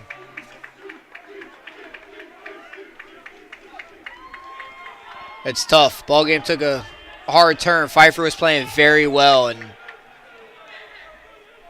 the bolts just started coming loose out there, and it's tough to watch. But they've got a young team. You know, they've shown a lot of potential. They've got a young team. It's something for Craig and Corey to really evaluate as they go back home and evaluate it for the coming future and whatnot. I mean, it's something I would definitely be excited about.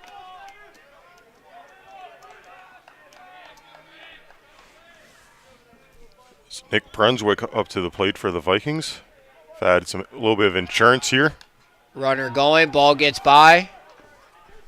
Runner at first was not stealing on the pitch, but the runner at second was. But with the pass ball, or the pass ball, it'll be second and third now with one out. So you lose the force there. Let's see if they try to walk him again. Would not expect that here, given that it's now a 3-run game. Need to try to get an out somewhere.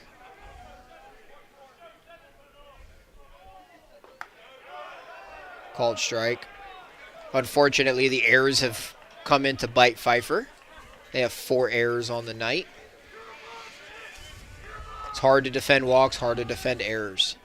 As the 1-1 pitch is on its way. Went on 3 hours and 5 minutes for this ball game. Actually, 3 hours, 2 minutes, correction. I believe this is the longest game of the showcase so far. As that's a line drive right through the hole there. As runner on second's going to be waved around. Throw's going to come into the first baseman as the cutoff. And it's going to be 14-9. Barry. It's 9 runs for Barry in the last inning and a third here. Yep, it's been rough. Would venture to say we'll get a pitching change. This might be his last batter, would be my guess. Bullpen looks ready to go. Barry did beat Pfeiffer last weekend down in Georgia by a score of 15-9. It's very similar. Runner going, another hit and run. Ball's going to get through the hole. We're going to go first to third here. You would think when you put up 14 runs you would stop some of that, but it's really not. The game's still not out of reach. Yeah, with those crooked numbers. If one team puts up 5 in an inning, why can't the other? Pitcher's velo, that last pitch was 73 miles an hour. He's sitting in the low 80s. Always step into the plate for the Vikings. He's reached a couple times tonight. Via walk, couple singles. Wonder how that pitching depth is looking. They're going to leave him in here to try to get him out as Riley Ools comes to the plate. Makes you wonder, too, when you start getting in since you've had all these pitching changes. You start to run out a little bit. And you want to stay competitive as that pitch is in there, 73. But you also got to look at what's ahead tomorrow. Got to think about what's ahead tomorrow. You got to think about what's ahead the rest of the week. Mm-hmm. You don't want to just throw guys out there to throw guys out there now and waste guys.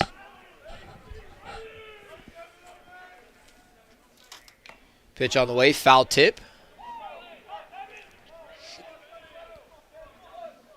1-1 count. Velo looks to be sitting mid-70s right now. Not sure if he's rearing all the way back or just trying to throw some junk there. It looks like he's having some movement out there. That's what's great about the game of baseball, though. Anything can happen. Anything could happen on any given night. They said don't play cards with Knapp. He cheats. Well, good to know. If I ever come across him in my future endeavors, we'll play dominoes instead. 2-1 pitch on the way to Riley. Swung on and fouled straight back. And on the roof of the ballpark. Yep, I'll have to take a trip up there and go find some baseballs. See how many of them are waterlogged up there. How often do you go up there, or have your guys go up there? And my guys will not go up there. It'll be me if we go up there and this pitch is fouled back. 2-2 count will remain. I don't know. I kind of go. It depends. If I put a new pattern in, I'm gonna go up there and take a picture from the roof, get a nice roof shot of the field, and take a peek. But Kind of if I get bored and I haven't been up there in a while, I don't make it a habit.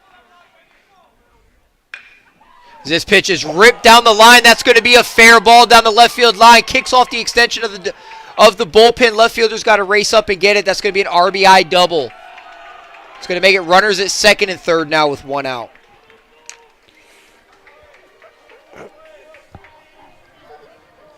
It looks like the Barry bats have come alive once again late in this game.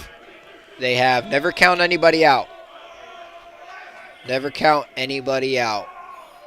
They came out hot with 3 runs over the first 3 innings, and then Charles Pulaski makes his way. Kind of calmed down there in the middle. The Falcons pitching staff had really found something there for a little bit, setting down at one point 7 or 8 guys in a row. Looks like they're going to get somebody moving in the bullpen now. Looks like number 40. But this is Pulaski's 3rd AB in the last 2 innings. Hopefully Stafford's albums come out soon and he makes some money because he just said he lost his mortgage on the 10-9 ball game. So that happens when you get into sports betting. So that ball's in the dirt. 2-1 count.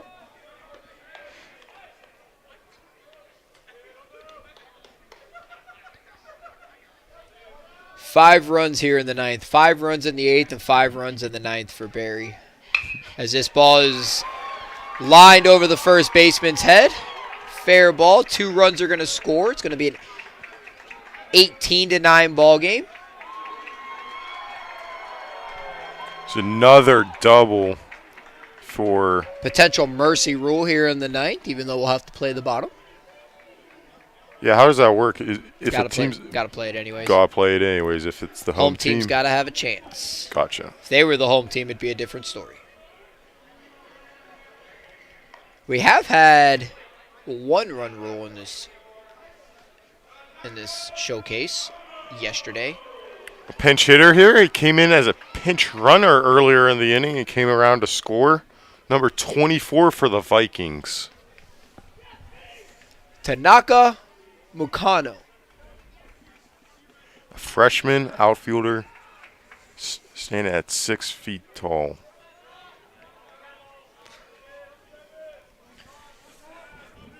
Finally, somebody that's not massively tall can relate to. These guys are making me feel extra short today.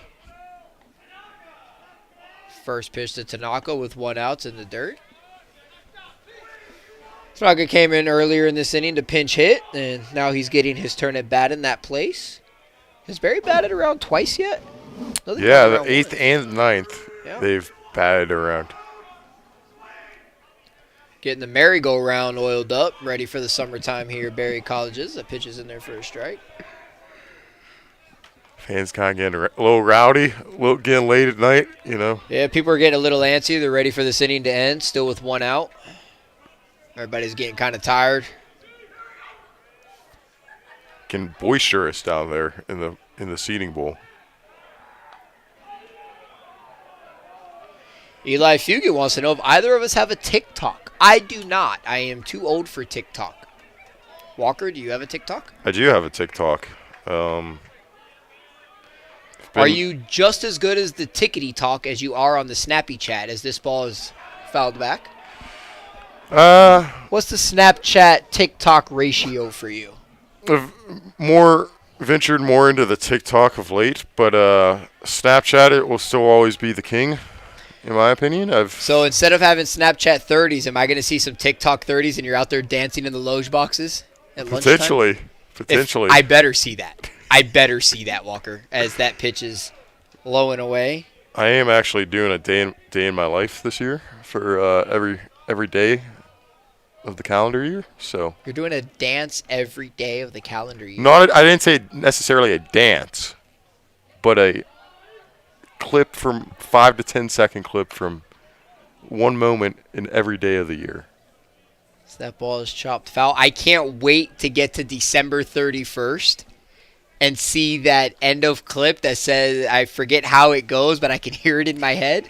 And with that, the 2025 season comes to an end? Yes. I cannot wait to hear that at the end of the season. I'm going to set a reminder on my phone for that. 100%. You might have to send like a pigeon up to Pennsylvania. As this ball is grounded back up to the second baseman and throw over to first, out number 2. Here's a great question. As Walker, who lives very close to the ballpark, we'd like to know if you have any good drone footage of the ballpark. Bet you've got some good pictures. I do have some good pictures, and let the record be known that I do follow all FAA regulations, and this is strictly a recreational activity that I do. This is not a commercial endeavor. I do not monetize off any of my footage. So, first pitch to in there, called strike. All right, at least you follow the regulations of all the people that airlines and all that good stuff. I mean, that's during games and stuff, obviously can't fly it over, and don't need. It's just something I do for fun. It's a hobby of yours. It's a hobby. Yeah, it's a hobby of mine. Kind of like the piano. Greasy Keys 2.0. Greasy Keys 2.0, maybe. Some might say I've got a long ways to go on that, but you never know. Took piano lessons for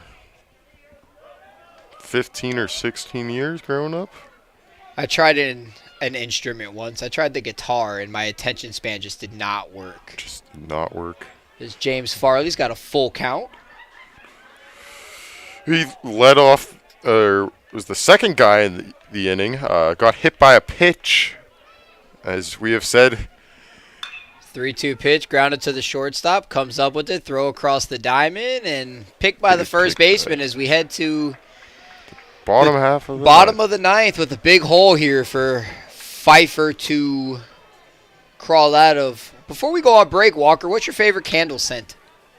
What's my favorite candle scent? All right, now we're getting into some just crazy questions. I could tell you mine. What's yours, Tim? My favorite candle scent? Yes. I'm 100% going to get some looks on this one, but my favorite candle scent is the candle scent. Interesting. Okay. Yeah. It's a fart candle scent as everybody's looking at me kind of crazy. It's a great prank. You put it under somebody's desk early in the morning, and the office comes in and smells phenomenal. It's everybody has different tastes,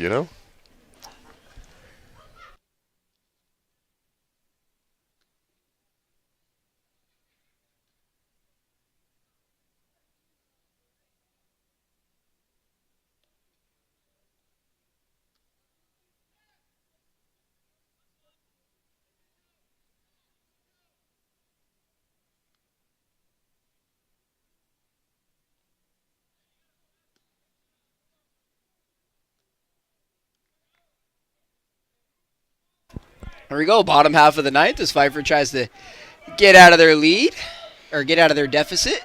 Sorry. How many times per day do you recommend mopping a sports facility? Well, Eli, you're the professional 2023 clubhouse manager of the year. I can't answer that one for you. I would venture to say at least 35 before batting practice. So we lead off the bottom half of the ninth inning. We have a new batter, a pinch hitter for the Falcons, number 44, Hayden Furr. Seeing some action here late in this game. As first pitch is lined out to right field, so Pfeiffer's got a leadoff single.